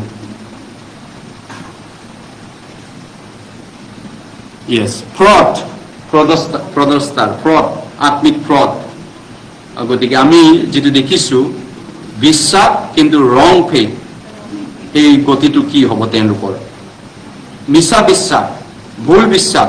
বাইবেলত বহুত ধৰণৰ বিশ্বাসৰ কথা কৈছে। ভৌন নৌখাৰ বিশ্বাস, মৰা বিশ্বাস, ভুল বিশ্বাস, অন্ধবিশ্বাস।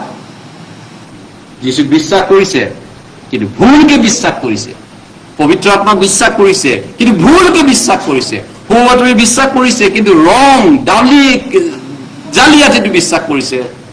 অৰিজিনেল লিখিয়াই অলপ ডাব্লিকেটটো লৈছে তেওঁ মাৰ্কেটৰ পৰা বস্তুটো, কাৰণ অৰিজিনেলটো ল'বলৈ তেওঁৰ এফৰ্ট কৰিবৰ শক্তি নাই। গতিকে কাম চলাও আপোনাৰ লাগিব নে অৰিজিনেলটো লাগিব, ব্ৰেণ্ডটো লাগিব, নহয় নে?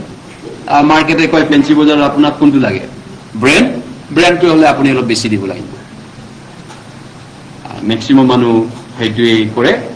আত্মিক ক্ষেত্ৰত সেইটো হ'ব নালাগিছিলে, কিন্তু আমি আত্মিকভাৱে যিটো সঠিক নহয়, তেওঁলোকে ভিত্তি নাই যিটোৰ, সেইটোৰ ওপৰত তেওঁলোকে বিশ্বাস কৰিছে যিচুক, বাইবেল বিশ্বাস কৰিছে, কিন্তু বাইবেলৰ যিটো সঠিকতা বা যিটো বৃদ্ধি থাকিব লাগিছিল সত্যৰ ওপৰত, সেইটোৰ তেওঁলোকৰ নোহোৱাকে কোনোবা ব্যক্তিয়ে বিশ্বাস কৰিছে। তেনে বিশ্বাস কৰা সকলৰ অন্তিম দশা, এইটো বাইবেলে কৈছে বিনয় বন। তেওঁলোকৰ অন্তিম দশা অনন্তকাল। ৰং গছপেল, মিছা গছপেল বিশ্বাস কৰা সকল, তেওঁলোকৰ বিশ্বাসৰ দশা অনন্তকাল নৰকত যাব। গতিকে বিশ্বাস কৰিও নৰকত যাব, নহয়নে? মতি 25 অধ্যায়লৈ গৈছো, মতি 25 অধ্যায়, আহক আমি মতি 25। বিশ্বাস কৰে কিন্তু নৰকত গ'ল। মতি 25 অধ্যায়। যিচুকে বিশ্বাস কৰে, সুবাতৰি বিশ্বাস কৰিলে, আৰু যিচুৰ দ্বিতীয় আগমন বিশ্বাস কৰে, আৰু বাট চাইও আছে, আশাও কৰি আছে, কিন্তু নৰকত গৈছে। এইটো কেনেকৈ হ'ব পাৰে? সেইটো কেনেকৈ হ'ব পাৰে? কাৰণ সেইটো হ'ব পাৰে যেহেতু শয়তান আছে নহয়নে হয় কাৰণ বাইবেলত লিখা আছে এই কাৰণে হয় মতি 25 1 পদৰ পৰা 13 পদলৈ শংকৰ ভাই কৈ দিয়া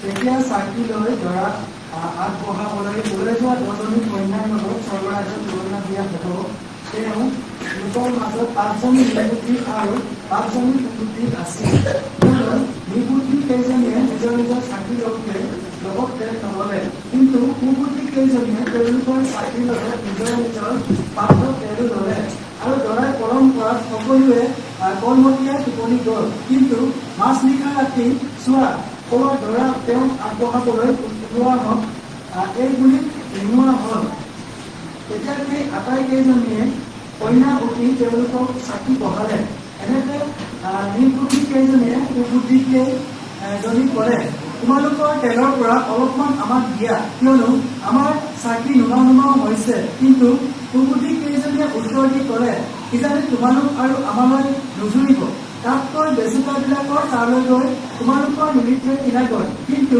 তেওঁলোকে কিনিবলৈ যাওঁতে দৰা আহিল আৰু সাজু হৈ থকাবিলাক তেওঁৰ লগত বিয়াঘৰত সোমাল আৰু দুৱাৰ বন্ধ কৰা হ'ল আছে আন কেইজন কইনাই আহি ক'লে হে প্ৰভু আমালৈ দুৱাৰ মেলি দিয়ক কিন্তু তেওঁ উত্তৰ দি ক'লে মই তোমালোকক স্বৰূপকৈ কওঁ তোমালোক মই নিচিনো এটাকে কৈ দি থাকা কিয়নো সেইদিন বা সময় তোমালোকে নাজানা হয় ইয়াত আমি দেখিছো 5জনী নিবুদ্ধি তিৰোতা 5জনী জ্ঞানী তিৰোতা 5 মানে এটা আধা সংখ্যা আৰু 5 মানে কি কয় হাফ ধৰিছে 5 তিৰোতা বুলি কওঁতে অকল লেডিজক কোৱা নাই এইটো নাম্বাৰৰ কথা কৈছে চাৰ্চক কৈছে লেডিজ মহিলা কইনা চাৰ্চক বুজায় নহয়নে গতিকে চাৰ্চত 2 বিধ মানুহ আছে পুৰুষো আছে লেডিজো আছে আৰু 2 বিধ লোকে বাট চাইছে যীশুৰ আগমনৰ কাৰণে গতিকে যীশুৰ আগমনৰ কাৰণে 2 বিধ শ্ৰেণীৰ মানুহে বিশ্বাস কৰিছে কিন্তু বিশ্বাস কৰিলেও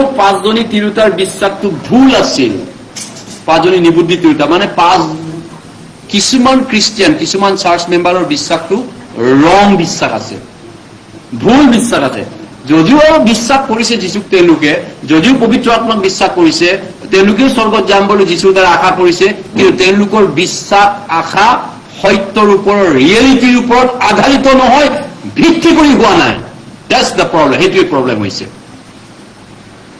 গতিকে তেওঁলোকে এতিয়া তেওঁলোকৰ বিশ্বাসটো ৰং ফলছ জালিয়াতি কোনে জালিয়াতি কৰিলে ধানৰ মাজত বিনয় কৰি আহিছিলে যে ডেভিড সৈতানে নট থ্ৰু সেভিং ফেইথ সত্য বিশ্বাসী পৰিত্ৰাণ পোৱা বিশ্বাস নহয় বিশ্বাস কৰিছে বুপুৰাহত তেওঁলোকেও যীশুক বিশ্বাস কৰিয়েতো চাৰ্চত আহে নহয়নে যীশুৰ নামত প্ৰাৰ্থনা কৰিব আহে স্বৰ্গ যাম বুলি যীশুৱে আহিলে লৈ যাব বুলি এটা আশা অন্তত সপোন এটা আছে অকমান হলেও কিন্তু তেওঁলোকৰতো ৰিয়েলিটিৰ ওপৰত আধাৰিত নহয় সত্যৰ ওপৰত আধাৰিত নহয় বিনয় ধান আৰু বিনয় ডিফাৰেঞ্চ আছে নহয় গতিকে এতিয়া কি কৰা উচিত লোক 13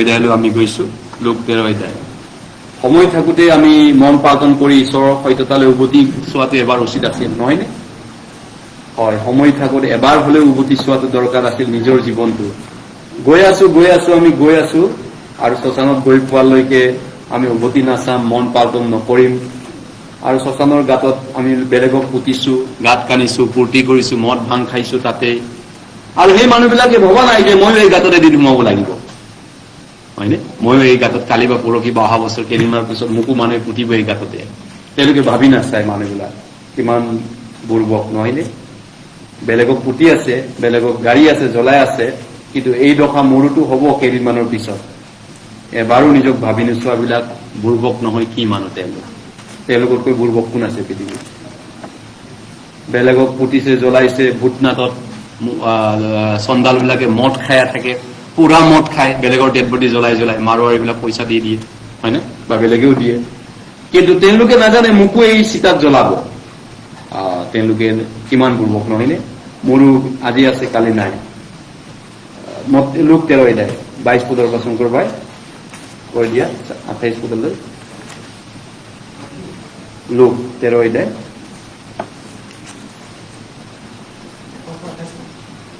22 পদৰ পৰা এইদৰে তেওঁ নগৰে নগৰে 22 পদৰ পৰা এইদৰে তেওঁ নগৰে নগৰে গাঁৱে গাঁৱে উপদেশ দি দি জেৰুজালেমলৈ গৈছিল। তেতিয়া কোনো এজনে তেওঁক সুধিলে, হে প্ৰভু, যিবিলাকে পৰিত্ৰাণ পাব তেওঁবিলাক কাকৰে? তাতে তেওঁবিলাকক ক'লে, সেইদৰে তোমালোকে প্ৰাণপণে চেষ্টা কৰা, কিয়নো মই তোমালোকক কওঁ, অনেকে তোমালোকে যত্ন কৰিব কিন্তু নোৱাৰিব। কাৰণ যেতিয়া ঘৰগৰাকীয়ে উঠি দুৱাৰ মাৰে আৰু তোমালোকে বাহিৰত থিয় হৈ দুৱাৰত টুকুৰিয়াই কোৱা, হে প্ৰভু, আমালৈ দুৱাৰ মেলি দিয়ক, আৰু তেওঁ উত্তৰ দি তোমালোকক ক'ব, তহঁত কৰ মানুহ, তাক মই নাজানো। তেতিয়া তোমালোকে ক'বলৈ ধৰিবা, আপোনাৰ সাক্ষাতে আমি ভোজন পান কৰিলো আৰু আমাৰ আলিবাটতে আপুনি উপদেশ দিলে। কিন্তু তেওঁ ক'ব, মই তহঁতক কওঁ, তহঁত কৰ মানুহ, তাক মই নাজানো। হে অধৰ্মচাৰীবোৰ, মোৰ ওচৰৰ পৰা দূৰ হওক। যেতিয়া তোমালোকে আব্ৰাহাম, ইছহাক, যাকোব আৰু ভাৱবাদী সকলোকে ঈশ্বৰ ৰাজ্যত থকা আৰু নিজকে বাহিৰত পেলোৱা দেখিবা, তেতিয়া সেই ঠাইত ক্ৰন্দন আৰু দাঁত গছনি হ'ব। গতিকে চাওক, এই মানুহবিলাকে চাওক, আমালৈ দুৱাৰ মেলি দিয়ক। যীশু অহা সময়ত তেওঁলোকেও সেই নিৰ্বুদ্ধি তিৰোতাবিলাকৰ দৰে দুৱাৰ মেলি দিয়ক যীশুলৈ বাট চাইছিল নহয়নে? এই মানুহবিলাকৰ তেওঁলোকৰ দশা হৈছে। তেওঁ তেতিয়া যীশুৱে কৈছে, তহঁত কৰ মানুহ, তহঁতক মই নাজানো, মই নাজানো। আই ডন্ট নো ইউ। ঈশ্বৰহীন, ঈশ্বৰৰ দ্বাৰা অপৰিচিত জাতি নহয়নে? ঈশ্বৰৰ দ্বাৰা চিনাকি নোহোৱা জাতি, ঈশ্বৰে চিনি নোপোৱা লোক। হয়, আপুনি চিনি পাইছে অলপমান যীশুক, বাইবেলক, ঈশ্বৰক অকমান জ্ঞান এটা আছে, সৰু এটা জ্ঞান নহয়নে? হয়তো আপোনাৰ কাৰোবাৰ আছে তেনেকুৱা। তেতিয়া যীশুৱে কব, মই তহঁতক নাজানো, তহঁত কৰ মানুহ। তেতিয়া তোমালোকে কবলৈ ধৰিবা, হে প্ৰভু, আপুনি তেনে কথা কিয় কৈছে? 26 পদত, আপোনাৰ হাইকাতে আমি আজি চাৰ্চত চাহ পানী খাব গৈছিলো, ভোজন কৰিছিলো, চেমিনাৰত ভাত খাইছিলো, আপুনি আমাক আলিবাটত উপদেশ দিলে। তেতিয়া যীশুৱে কব, তহঁত কৰ মানুহ, তাক মই নাজানো। 27 পদ, তেতিয়া তোমালোকে আব্ৰাহাম, ইছহাক আৰু যাকোব আৰু ভাৱবাদীসকলক ঈশ্বৰৰ ৰাজ্যত স্বৰ্গত থকা দেখিবা আৰু নিজকে বাহিৰত পেলোৱা দেখিবা, তেতিয়া সেই ঠাইত ক্ৰন্দন আৰু দাঁত কৰচনি হ'ব। বিনয় বনবিলাকৰ দশাটোক কৈছো। বিনয় বন, য'ত পৰিত্ৰাণ পোৱা মানুহ থাকে, তাত বিনয় বনো শয়তানে থাকিব দিছে, মানে ওলাই দিছে। মতি 7:21 পদত কৈছে, মোক প্ৰভু প্ৰভু বুলি কোৱা সকলোৱে স্বৰ্গ ৰাজ্যত নাযায়, যিজনে স্বৰ্গত থকা মোৰ পিতৃ ইচ্ছা পালন কৰিব সেইদিনাই যাব। গতিকে যীশুক প্ৰভু বুলি কিয় কৈছে মানুহে? মোৰ ওচৰত শংকৰ মাধৱৰ চাউণ্ড বাজি থাকে ৰাতিপুৱা গধূলি, আমাৰ গুৰু কিয় এৰি থৈ গ'লা আমাক। বহুত কান্দি উচপি থাকে, গানবিলাক শুনিলে দুখো লাগে বেচেৰা, জুবিন গাৰ্গে গোৱা গান যেন লাগে। গুৰুটোৱে আমাক এৰি থৈ গ'লা নিতৰুৱা কৰি। গুৰু মানে তেওঁ মৰা মানুহ মৰিবই, তেওঁ আৰু কোনে ৰাখিব পাৰিব নহয় জানো? শংকৰ গুৰু, মাধৱ গুৰু, তেওঁলোকো মানুহ হয়। তেওঁলোকে এক ধৰ্মৰ কথা শিকাইছিলে বাৰু, ভাল কিছুমান কিবা এটা শিকাইছে, সেইটো মানিছে, ভাল কথা তেওঁলোকে। কিন্তু কথাটো হ'ল, তেওঁলোকৰ গুৰুটো বেলেগ, আপোনাৰ মোৰ গুৰু বেলেগ। গতিকে যীশুক প্ৰভু বুলি কোৱাবিলাক যীশুৰ শিষ্য। কিন্তু যীশুৱে কৈছে, মোক প্ৰভু প্ৰভু বুলি কোৱা সকলোৱে স্বৰ্গত নাযায়। তাৰমানে যীশুক কোনে প্ৰভু বুলি কয়? যোনে যীশুক বিশ্বাস কৰে সেই মানুহে যীশুক প্ৰভু বুলি কয়। কিন্তু বিশ্বাস কৰিও তেওঁলোকৰ বিশ্বাসটো ৰং, ভুল বিশ্বাস, সত্যৰ ওপৰত আধাৰিত নহয়, তথ্যৰ ওপৰত আধাৰিত নহয়, ভিত্তিটো ৰং। সেইটো যীশুৱে ইয়াত কৈছে, ৰং ফেইথ, ৰং ফেইথ। গতিকে যিটো ভিত্তি নাই,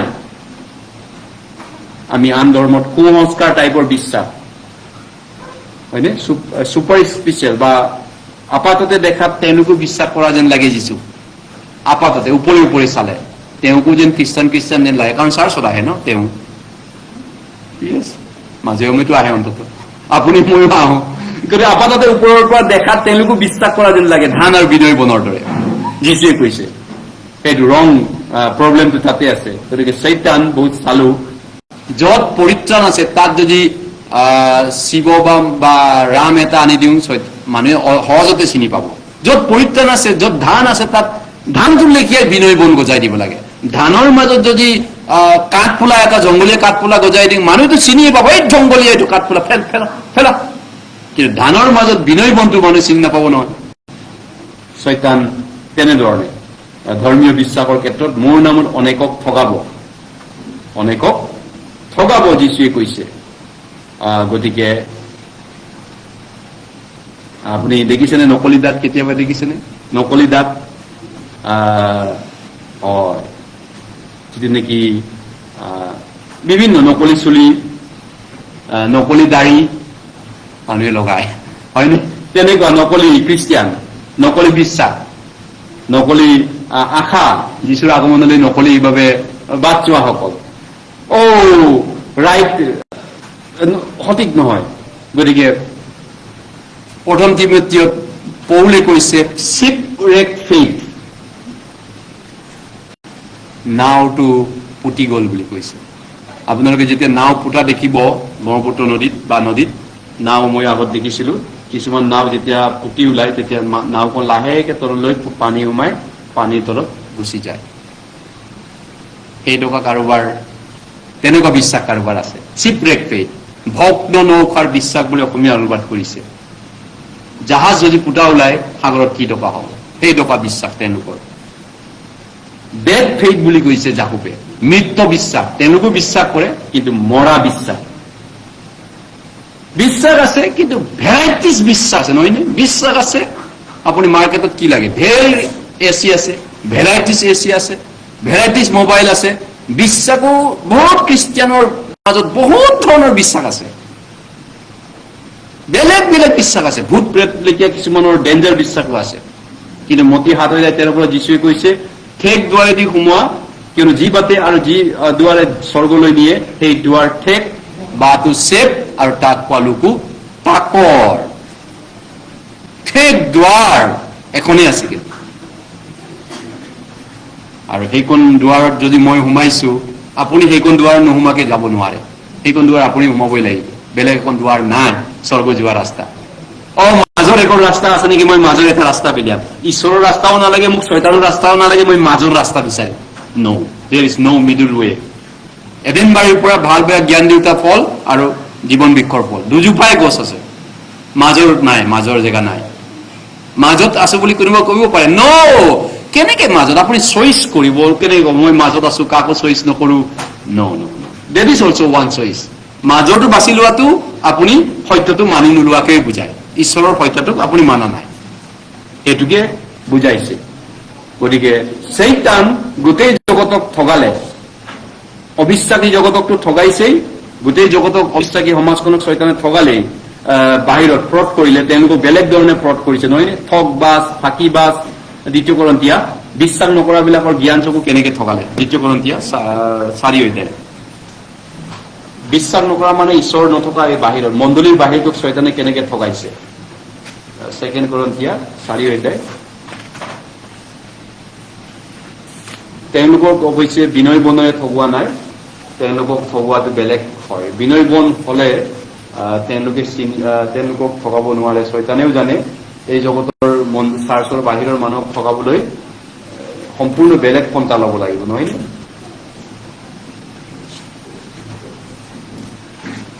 2 Korinthia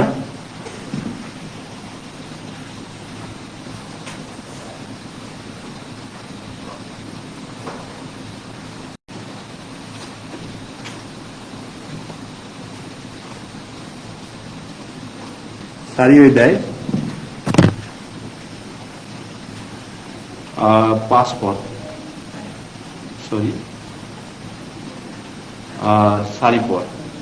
4 পদ। ঈশ্বৰৰ প্ৰতিমূৰ্তি যি খ্ৰীষ্ট, তেওঁৰ গৌৰৱ প্ৰকাশক সৌবাৰ্তাৰ দীপ্তি যেন প্ৰকাশিত নহয়। গৌৰৱ প্ৰকাশক সৌবাৰ্তাৰ দীপ্তি যেন জগতত প্ৰকাশিত নহয়। এই কাৰণে এই যুগৰ দেৱতাই সেই বিশ্বাস নকৰা বিলাকৰ জ্ঞান চকু অন্ধ কৰিলে। গতিকে চাৰ্চৰ বাহিৰত শয়তানে কেনেকে কাম কৰিছে, চাৰ্চৰ ভিতৰত কেনেকে কাম কৰিছে। চাৰ্চত ধান আৰু বিনয়টো সৃষ্টি কৰিলে, তেওঁ ধানৰ মাজত বিনয় খাৰা কৰিলে, আৰু চাৰ্চৰ বাহিৰত তেওঁ বিশ্বাস নকৰা বিলাকক জ্ঞান চকুটোকেই অন্ধ কৰিলে। তেওঁলোকক পোন চাতৰ পৰাই বাইবেল মিছা বুলি এটা ধাৰণা শয়তানে দিলে। মৃত্যুৰ পিছত জীৱন নাই, এইবিলাক চব বেজাল, এইবিলাক চব 2 নম্বৰ, এইবিলাক চব মিছা কথা। ফাৰ্ষ্ট প্লেচৰ পৰাই শয়তানে তেওঁলোকক সেই ধাৰণাটো সোমাই দিছে। এই যুগৰ দেৱতা, অসমীয়াত লিখিছে, ইংৰাজীত লিখা আছে গাড অফ দিছ এজেছ, এই যুগৰ ঈশ্বৰে, বৰ্তমান ঈশ্বৰটো শয়তান হয়। টেম্পৰাৰী ঈশ্বৰটো, টেম্পৰাৰী অস্থায়ী ঈশ্বৰটো শয়তান। গতিকে শয়তানে তেওঁলোকক বেয়াকে ফাঁকি মাৰিলে, নহয়নে? হয়, ফাঁকি মাৰিছে। গতিকে এতিয়া ঠগবাজি, শয়তানৰ যিটো ফ্ৰড, চিটিং, ডিচিপশ্যন, ছলনা, প্ৰবঞ্চনা, প্ৰতাৰণা, সেইটো ফাঁকি দিয়া, সেইটো জগতখনকটো শয়তানে ইজিলি কৰিব পাৰে, নহয়নে? বিশ্বাস নকৰাবিলাকক। কিন্তু আপোনাৰ মোক তেওঁ আকৌ বেলেগ পদ্ধতি ব্যৱহাৰ কৰিছে, বেলেগ। আনকি প্ৰাকৃত বাক্যত কৈছে গোটেই জগতক ঠগোৱা শয়তান বুলি কৈছে। গোটেই জগতক প্ৰতাৰণা কৰা শয়তান আদম হাৱাক প্ৰতাৰিত কৰিলে আৰু আপোনাক মোকো প্ৰতাৰিত কৰি আছে। এই শয়তান, দিয়াবল, চল, চাতুৰি, ধূৰ্ত, ধূৰ্ত, আৰু মানুহৰ ধূৰ্ততাৰেও দ্বাৰা ঠগ নাকাবলৈ বাইবেলে কৈছে। শয়তান ধূৰ্ত, শয়তানে ঠগায় আৰু শয়তানে মানুহৰ যোগেদিয়ে ঠগায়। গতিকে এই ধৰণৰ ঠগ প্ৰবঞ্চনাৰ বলি হোৱাটো পৃথিৱীত যদি হৈছে, হয়তো আপুনি পৃথিৱীৰ বস্তুৰ ক্ষেত্ৰত ঠগ খালেও কেতিয়াবা আপুনি উভতাই পাব পাৰে। কিন্তু যদি আধ্যাত্মিক বিষয়ত ঠগ খাইছে, মহাবিপদ পৰিছে। সেইটো উপদেশ 14 অধ্যায়, সেইটো উপদেশ 14 অধ্যায়, সেইটো উপদেশ 14 অধ্যায়,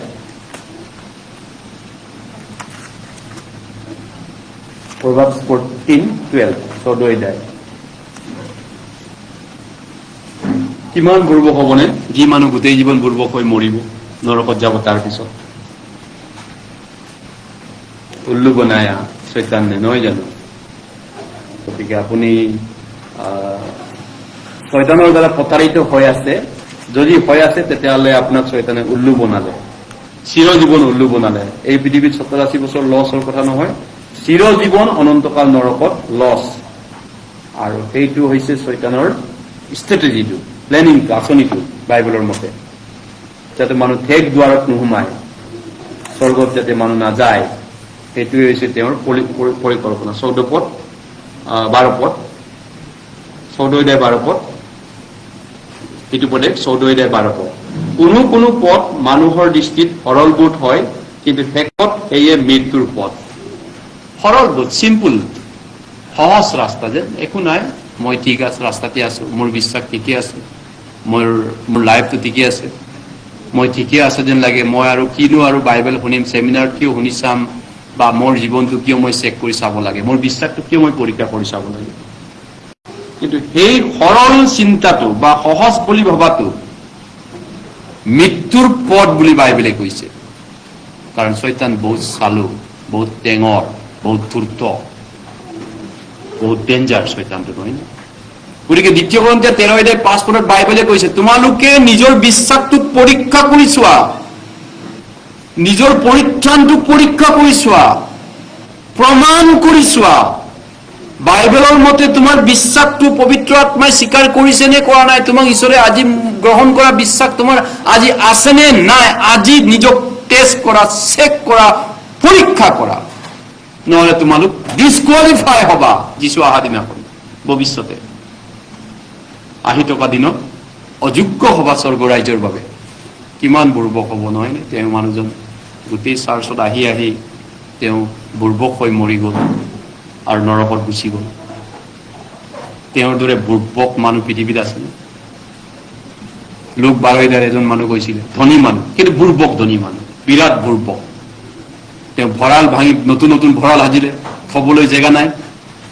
আৰু তেওঁ কৈছিল, যথেষ্ট মই জমা কৰিলো, পইচা ঘটিলো, আৰ্জিলো, ঘটিলো, ইনকাম হ'ল, এতিয়াৰ পৰা হে মোৰ প্ৰাণ, অনেক বছৰৰ কাৰণে তোমালৈ বস্তু জমা কৰিলো, আজিৰ পৰা জিৰাই আটাই ভোজন কৰি হে মোৰ প্ৰাণ এনজয় কৰা। যিশুৱে ক'লে, ঈশ্বৰে ক'লে, হে বুৰ্বক, ষ্টুপিড, জ্ঞান ধনী হলেও তুমি বুৰ্বক ধনী। আজি ৰাতি তোমাৰ প্ৰাণটো মোৰ দৰকাৰ আছেগে। আজি ৰাতি your soul will be required of you tonight. Who will eat all those things? তুমি যিমান জমা কৰিলা, গোটালা, কোনে খাব খালিৰ পৰা? আজি ৰাতি তুমি শেষ হবা। কিমান বুৰ্বক, নহয় নে? হয়, যিশুৱে কৈছে বুৰ্বক ধনী হলেও এনেকুৱা দকা হব, আৰু নতুন জন্ম নোপোৱা এই মানুহবিলাকৰ অনন্ত দশা, অনন্ত মৃত্যু এইটো হ'ব। গতিকে দুইটা ধৰণৰ অনন্ত দ্বন্দ্ব আছে, দুইটা দশা আছে, অন্তিম দশা অলৰেডি আপোনাৰ কপাল লিখা আছে। যদি নতুন জন্ম নাপায় আনন্দ নৰকত যাব, নতুন জন্ম পাই স্বৰ্গত যাব। এইটো কপালটো অলৰেডি ডেষ্টিনাইট কৰা আছে চব মানুহকে। কিন্তু এতিয়া চেঞ্জ কৰিব পৰা ৰাস্তা আছে নেকি? আছে বৰ্তমানলৈ। যেতিয়ালৈকে ঈশ্বৰৰ বাৰ্তা আছে, হোৱাতুৰি শুনাৰ চান্স আছে, বুঢ়া হয় বা আপুনি বয়স হলে, বেমাৰী হলে, আহিব নোৱাৰিলে, শুনিব নোৱাৰিলে, কাণ গধুৰ হলে, চকু দেখা নাপালে বেলেগ কথা আৰু, তেতিয়া শুনা নাপালেতো গ'ল আৰু তেতিয়া। কিন্তু সেইকাৰণে সময় থাকোঁতে কৰা কৈছে। হে ডেকা, তোমাৰ ডেকা কালত আনন্দ কৰা, ফূৰ্তি কৰা, যি মন যায় তাকে কৰা, যি পাপ কৰিব মন যায় কৰা। কিন্তু জানিবা ঈশ্বৰে সকলো তোমাক বিচাৰ ঠাইলৈ আনিব আৰু নৰকত যাব তাৰ পিছত। বাইবেলে কৈছে উপদেশ 11:9।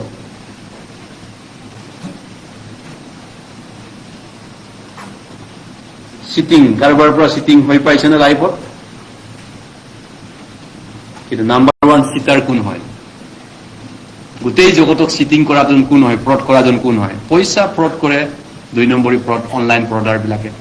কেনেকে আপোনাৰ পইচা লুটিব সেইটো লুটি থাকে। কাৰোবাৰ 44 লাখ লুটিলে বোলে, কোনোবাৰ ৰিটায়াৰ বুঢ়া এজনৰ পইচা জিউৰাটোৰ ইমান টকা লুটি লৈ গ'ল, 40 লাখ, 80 লাখ, 1 লাখ, 1.5 লাখ এনেকা শুনা পাওঁ নিউজত। কৰবাত সৰ্বশান্ত হয়। কিন্তু সেই ধৰণৰ লুটাৰ আছে পৃথিৱীটো, ফিজিকেল লুটাৰ। স্পিৰিচুৱেল লুটাৰটো কোন হয়? আধ্যাত্মিক লুটাৰ কোন হয়? আপোনাক ডকাইত কৰি আপোনাৰ প্ৰাণটোক খাবু কৰি শেষ কৰিব বিচৰা চৈতানক চিনি পায়নে আপুনি? প্ৰাকৃত বাক্য 12 চৈতানক চিনি পায়নে? প্ৰাকৃত বাক্য 12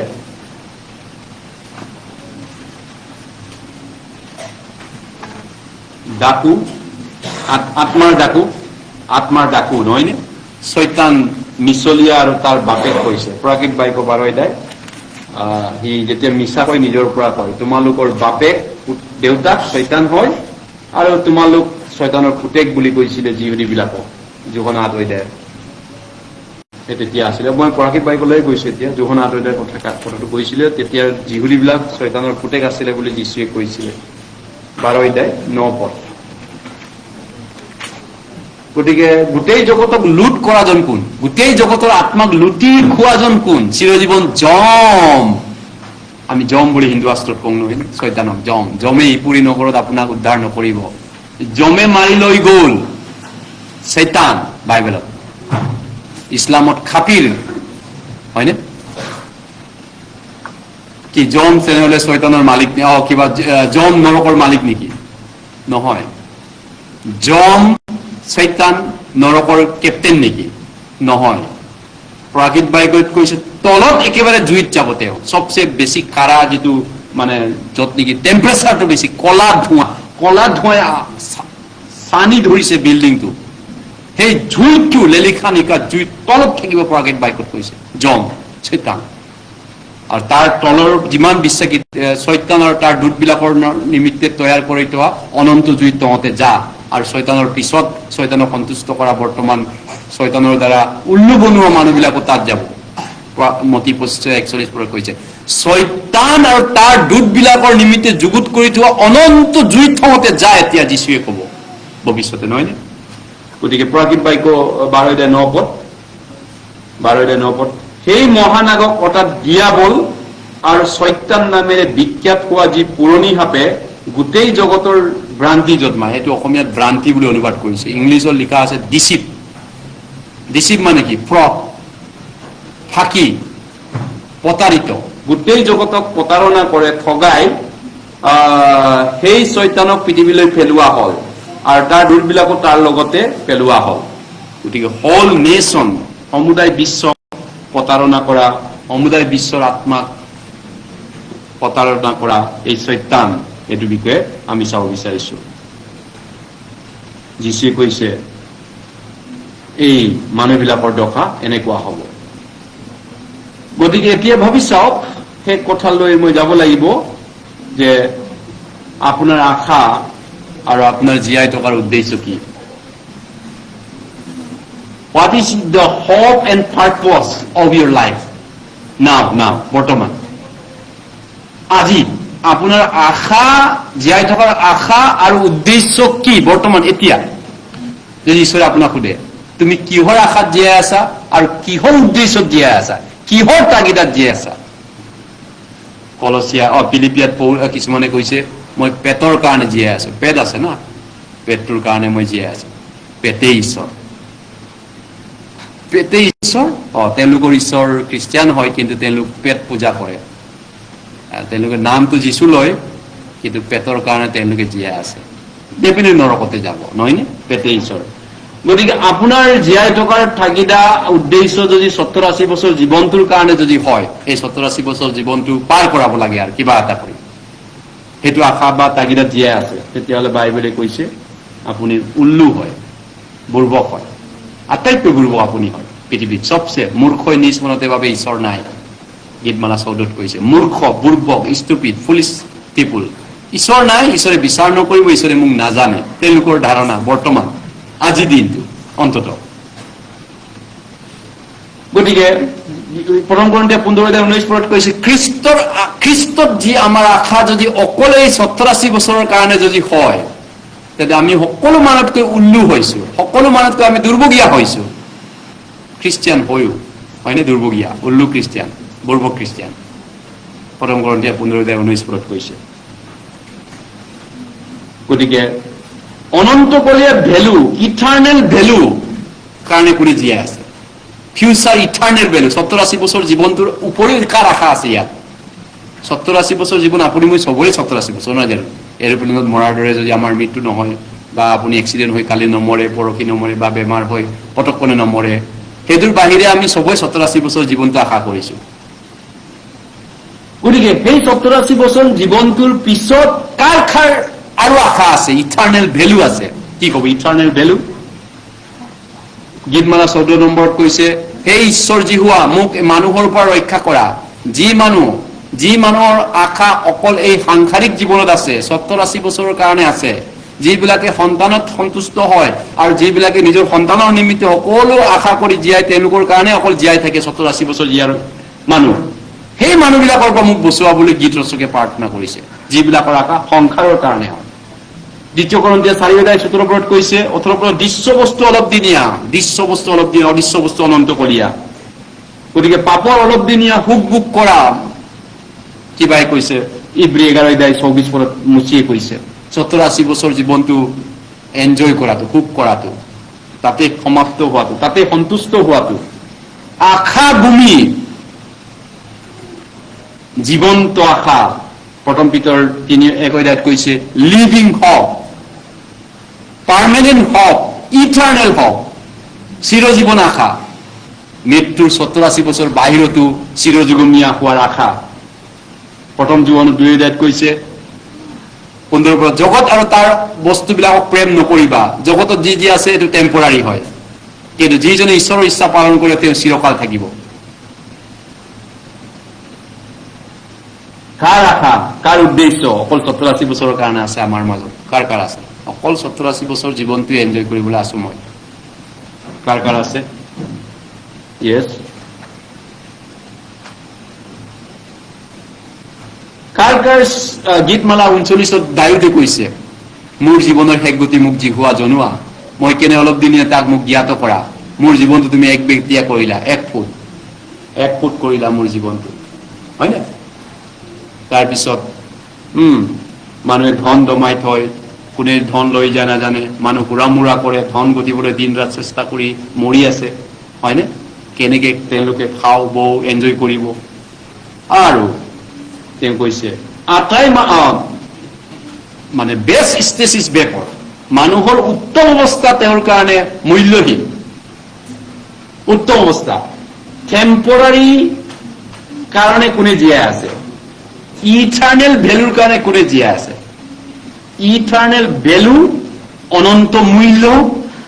মই জীয়াই আছো 70-80 বছৰ জীৱনটো, হয় 70-80 বছৰে জীৱনটো মোৰ, কিন্তু তাৰ সেইটো জীৱনটো মই জীয়াই আছো ইটাৰনেল ভেলুৰ কাৰণে। কোনো আকৌ জীয়াই আছে, কোনোবা যদি জীয়াই আছে নাই এই 70-80 বছৰতে মই যিমান পাৰে শেষ কৰি দিম, যিমান মেক্সিমাম ইয়াতে মই ভালটো লাগে, ইয়াতে মোৰ শেষ আশা। কাৰ আছে তেনেকুৱা জীৱনৰ দৰ্শন, লাইফ ফিলচফি কাৰ আছে? অনাদি কালজয়ী চিৰযুগমীয়া কালজয়ী চিৰযুগমীয়া আৰু টেম্পৰাৰী ভেলু কাৰ আছে? অকল টেম্পৰাৰী কাৰণে জীয়াই থকা লোকসকল। গতিকে বাইবেলে কৈছে তোমাৰ কিবা পইচা, কাগজকৰ পইচা, লোক যীশুৱে কৈছে লোক 16:9 পদত, অযথাৰ্থ ধনেৰে নিজলৈ বন্ধু লাভ কৰা, তাতে সেই উৰ পৰিলে অনন্ত নিবাসত তোমালোকক গ্ৰহণ কৰিব। গতিকে আমাৰ যিটো 87 বছৰ জীয়াই থকাৰ কাৰণে চবচে ভেলুৱেবল বস্তুটো আমি লোক লৈ গৈছো, এইটো মানি পইচা। এই মানি 87 বছৰৰ কাৰণে চবচে ভেলু থকাটো মানি, নহয় নে? লৈ লোক পইচা। কিন্তু সেই পইচা 87 বছৰৰ কামতে যদি লগাই শেষ কৰি দিয়ে, সেইজনকো বাইবেলে জ্ঞানী নহয়, সেইজনো জ্ঞানী নহয়। লোক লৈ 9 সেই গছৰ পাতললেখীয়া বা কাগজৰ পইচাটো যদি অনন্ত ভেলু কামত লগাওঁ, ইটাৰনেল ভেলু মানে কি কয়? অনন্ত ভেলু মানে কি বুজে আপুনি? চিৰযুগমীয়া হৈ থকা, চিৰযুগমীয়া কামত যদি লগায়, সেইজন জ্ঞানী মানুহ। অকল যদি 87 বছৰৰ কাৰণে যদি লগাই পিনে শেষ কৰি দিয়ে, এইজন বুৰ্বক মানুহ বাইবেলৰ মতে, বুৰ্বক খ্ৰীষ্টিয়ান, অজ্ঞান খ্ৰীষ্টিয়ান। লোক 16:9 আমি একেলগে পঢ়ো। আৰু মই তোমালোকক কওঁ, তোমালোকে অযথাৰ্থ ধনেৰে নিজলৈ বন্ধু লাভ কৰা, তাতে সেই উৰ পৰিলে তেওঁবিলাকে অনন্ত নিবাসত তোমালোকক গ্ৰহণ কৰিব। অনন্ত নিবাস ক'ত আছে? অনন্ত নিবাস স্বৰ্গত আছে, নৰকত আছে, নহয় নে? গতিকে স্বৰ্গত যোৱা মানুহবিলাকৰ অনন্ত নিবাস স্বৰ্গ ৰাজ্য আমাৰ। অনন্ত নিবাস নৰক থকা, জম থকা জেগাটো হয়, কিন্তু তাত কোনো পধ্যেই নিবাস বুলি ক'ব নোৱাৰে। জুই আছে, চিৎকাৰ কৰি দাঁত কৰচনি কৰি চিৰজীৱন জুইত জ্বলি থাকিব লাগিব। এই ধনী মানুহজনৰ ডিঙিত বিৰাট জ্বলিছিলে, পানী একটোপা এটা খুজিছিলে, নাপালে, সেইটো জুইত, নৰকত। গতিকে নৰকত যেতিয়া যাব মানুহ, সেইটো কেৱল মানুহ হ'ব। কিন্তু এতিয়া অনন্ত নিবাসত গ্ৰহণ কোনে কৰিব? তোমালোকৰ অযথাৰ্থ পইচাৰে বন্ধু লাভ কৰা কৈছে। কি বন্ধু? যীশুৱে কি বন্ধু লাভ কৰিব কৈছে?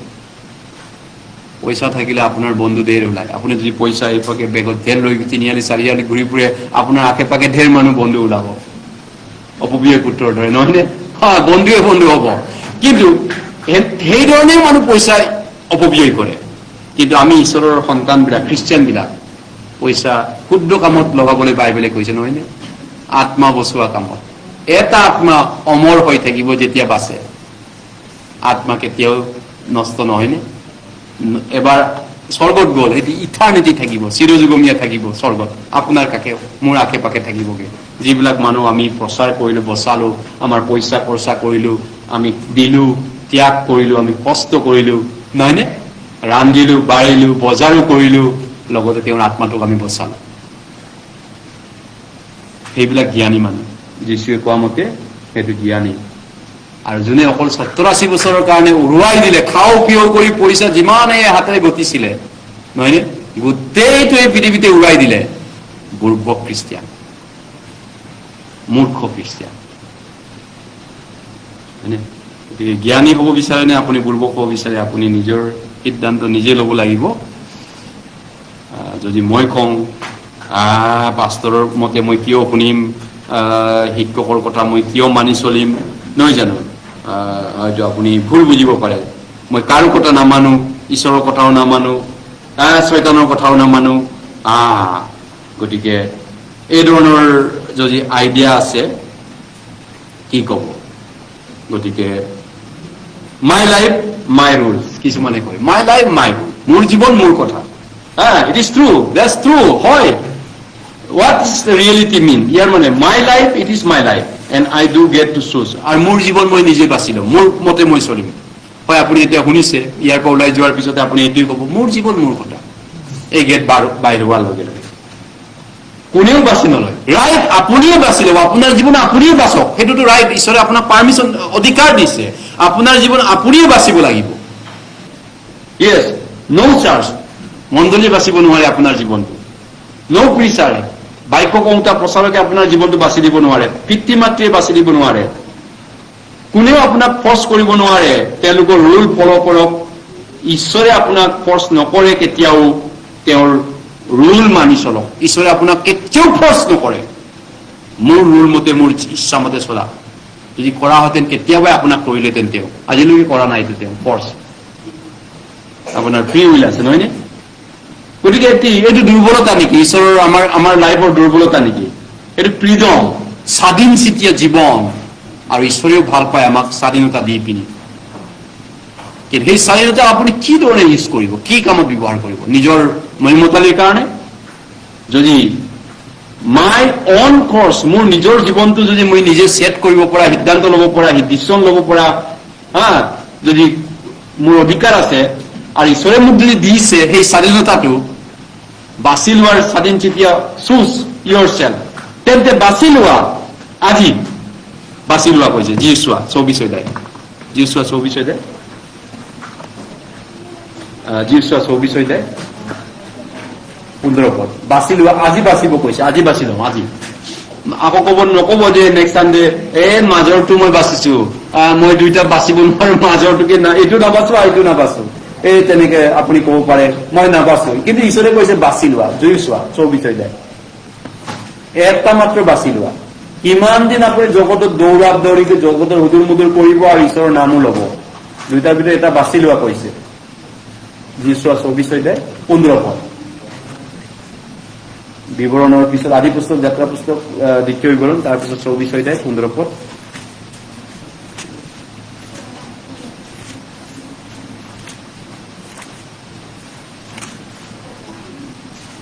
যিচুৱা 24 অধ্যায় 15 পদ।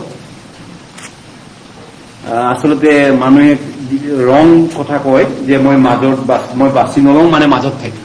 15 পদ একেলগে পঢ়ো। 15 পদ।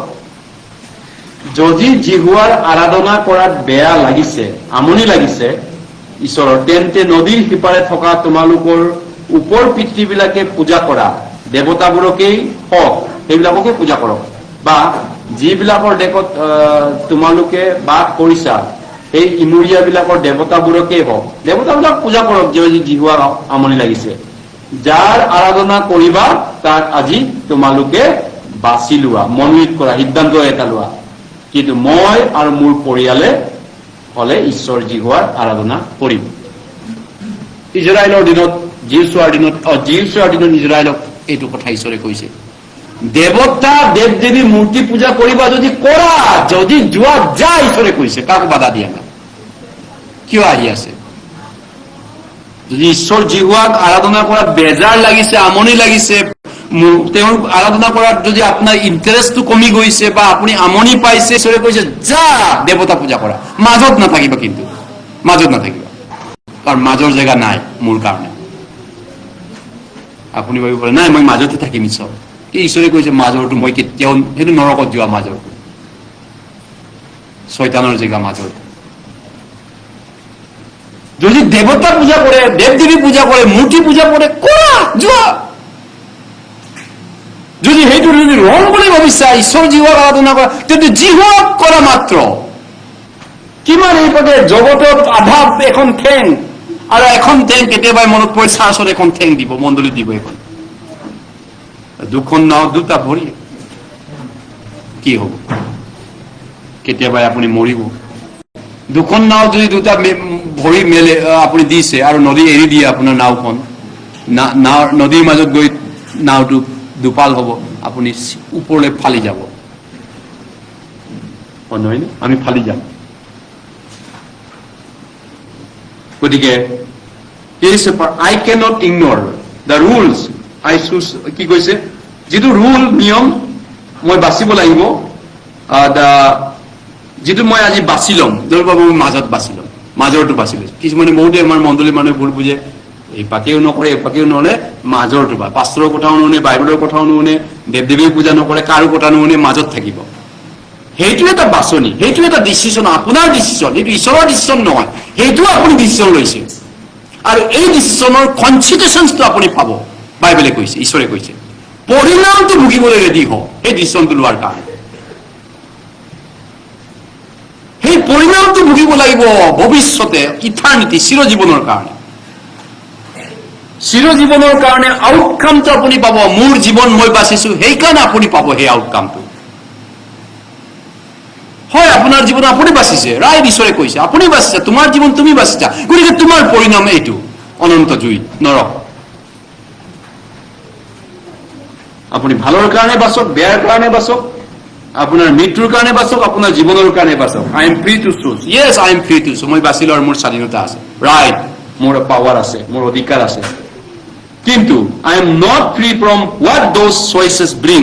কিন্তু এই ইয়াৰ পৰা মই ফ্ৰী নহওঁ, তাৰ ৰিজাল্টটো কি হ'ব, পৰিণাম যোনে দাঁত গাই মুৰ্গী, যোনে বিধাতাই দিওঁতা, সেই দিওঁতাজনৰ পৰিণামৰ পৰা আপুনি ফ্ৰী নহয় বাচিবলৈ। তেওঁ যি ফল দিব সেইটো ল'বই লাগিব। মই বাছি ল'ম, এইটো কৰিম, মই মাজত থাকিম, নাবাচো, এইটো কৰক, চব কৰক, কিন্তু তেওঁ যি ফল নিৰ্ধাৰণ কৰি থৈছে সেই ফলৰ পৰা আপুনি বাচি যোৱাৰ তাত সিদ্ধান্ত লোৱাৰ অধিকাৰ আপোনাৰ নাই। আকৌ তেওঁ যি ফল দিব সেইটোকে আপুনি ল'ব লাগিব, ঈশ্বৰে কৈছে, বাইবেলে কৈছে। গতিকে I can live without will. যদি মই মোৰ নীতি নিয়ম নামানো, মোৰ জীৱন মোৰ অধিকাৰ, মই কাৰো কথা নুশুনো, য'ত অধিকাৰ কোনো নিয়ম নীতি নাই, তথাপিতো মই কাৰোবাৰ নিয়মত চলিব লাগিব এই পৃথিৱীত। গতিকে এতিয়া কথাটো অনন্ত জুই আছে,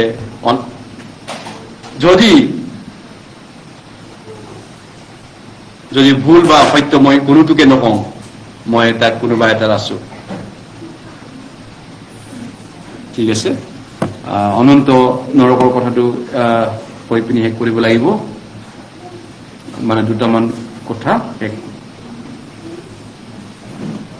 মানে অনন্ত যিটো ভাগ্য, অনন্ত যিটো বিধাতা, two destinies of eternal lake of fire and the kingdom of God, এইটো বিষয়টো শেষ। মতি 13:41 পদলৈ আকৌ এবাৰ ঘূৰি গৈছো, মই শেষ কৰিম। মতি 13:41 পদ, অনন্তকলীয়া বিধাতা, সেইটো বিষয়টো শেষ কৰিব লাগিব। মতি 13:41 পদ আমাৰ মূল বিষয় আছিল আজি। 13:41 পদ,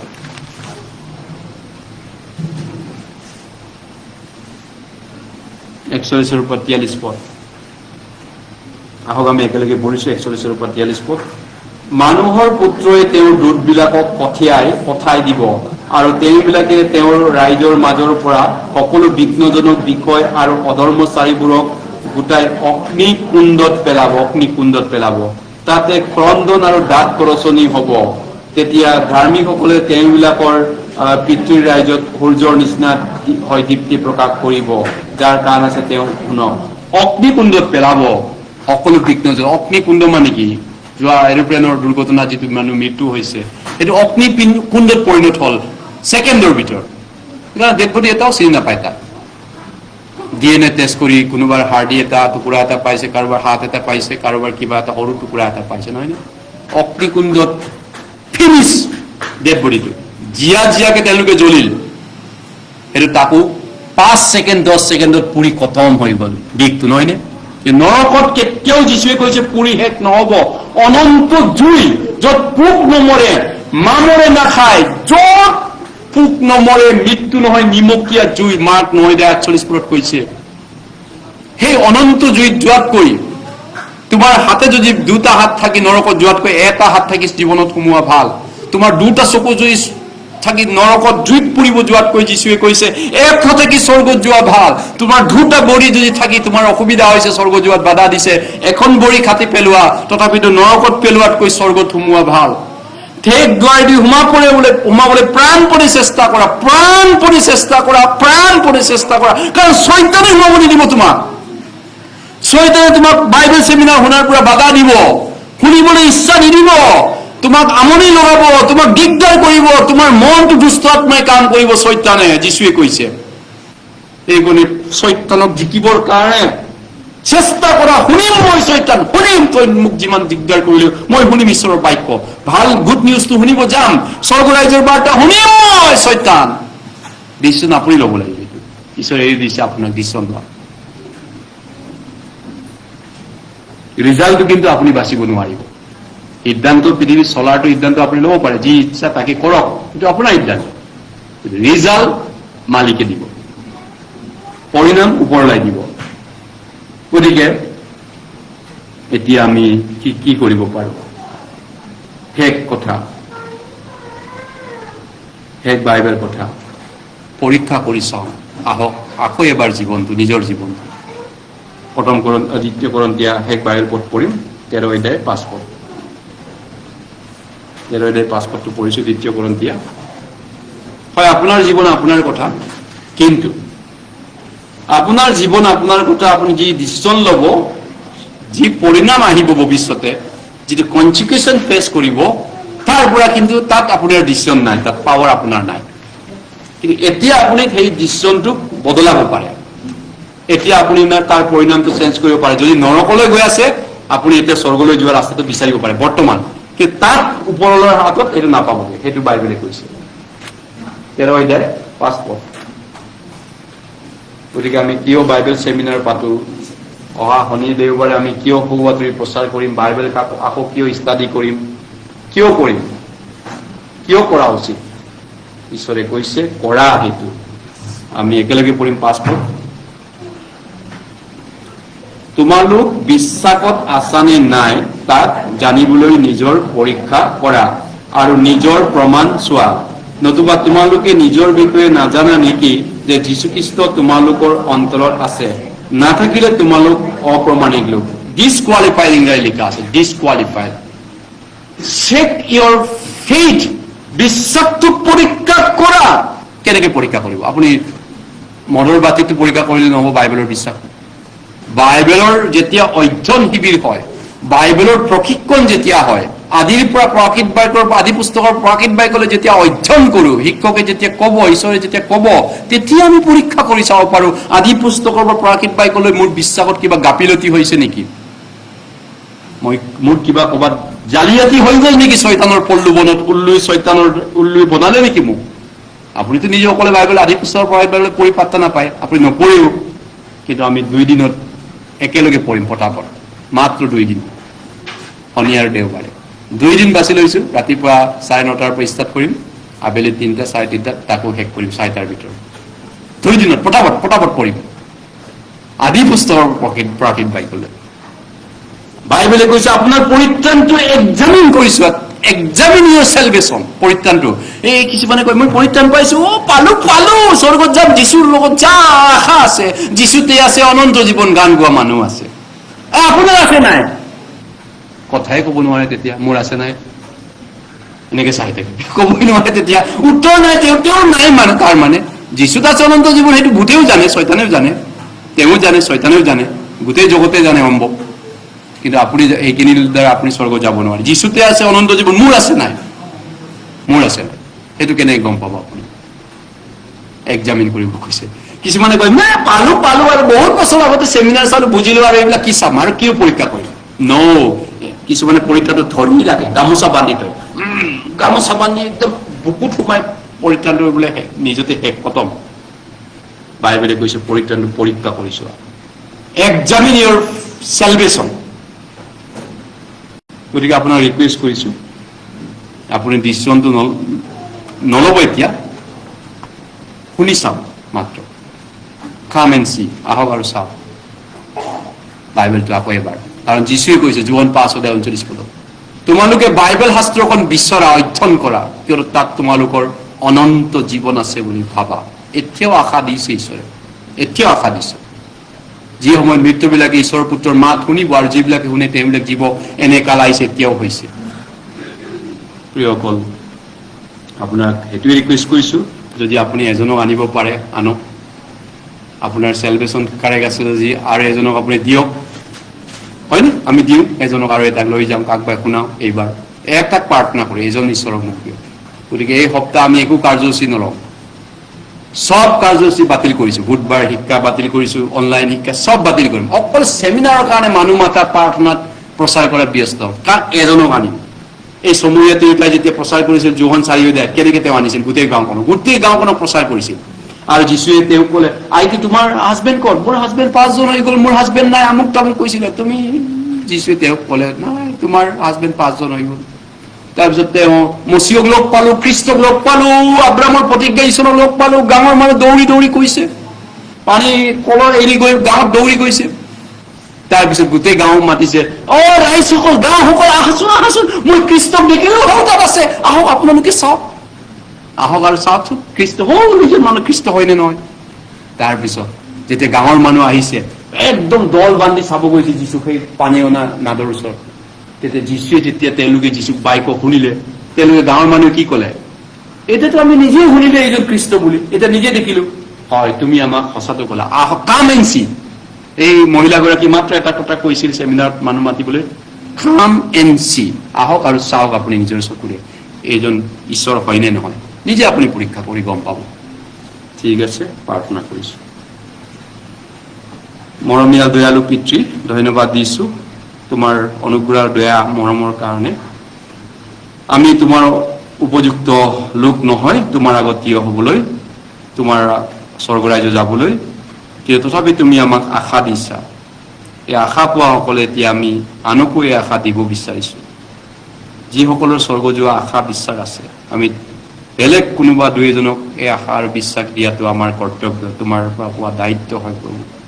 আমাক সহায় কৰা এই শনি আৰু দেওবাৰে এই স্বৰ্গৰাজ্যৰ আশাৰ বতৰা যেন আমি কাকবাই দিব পাৰোঁ, তুমি আশীৰ্বাদ কৰা, সহায় কৰা। আৰু আমাৰ মণ্ডলীৰ সকলো ভাই ভনীক শয়তানৰ পৰা বচোৱা প্ৰভু, শয়তানৰ আক্ৰমণৰ পৰা বচোৱা। কাৰণ যোৱাবাৰো চেমিনাৰত অনেকেই বেমাৰ, এক্সিডেণ্ট, কিবা কিবি শয়তানে কাকবাই দিলে, আৰু শয়তানে সেইটো দিব এইবাৰো। যাৰ প্ৰাৰ্থনা নাই, যোনে প্ৰাণপণ চেষ্টা নকৰে, সেই শয়তানৰে আহাৰ হ'ব তেওঁলোকে। গতিকে আমাক সহায় কৰা, এই বিপদৰ পৰা বাচিবলৈ আমাক সহায় কৰা, দয়া কৰা সকলোকে। প্ৰাৰ্থনা প্ৰভু যীশুৰ নামত কৰিছো, আমেন।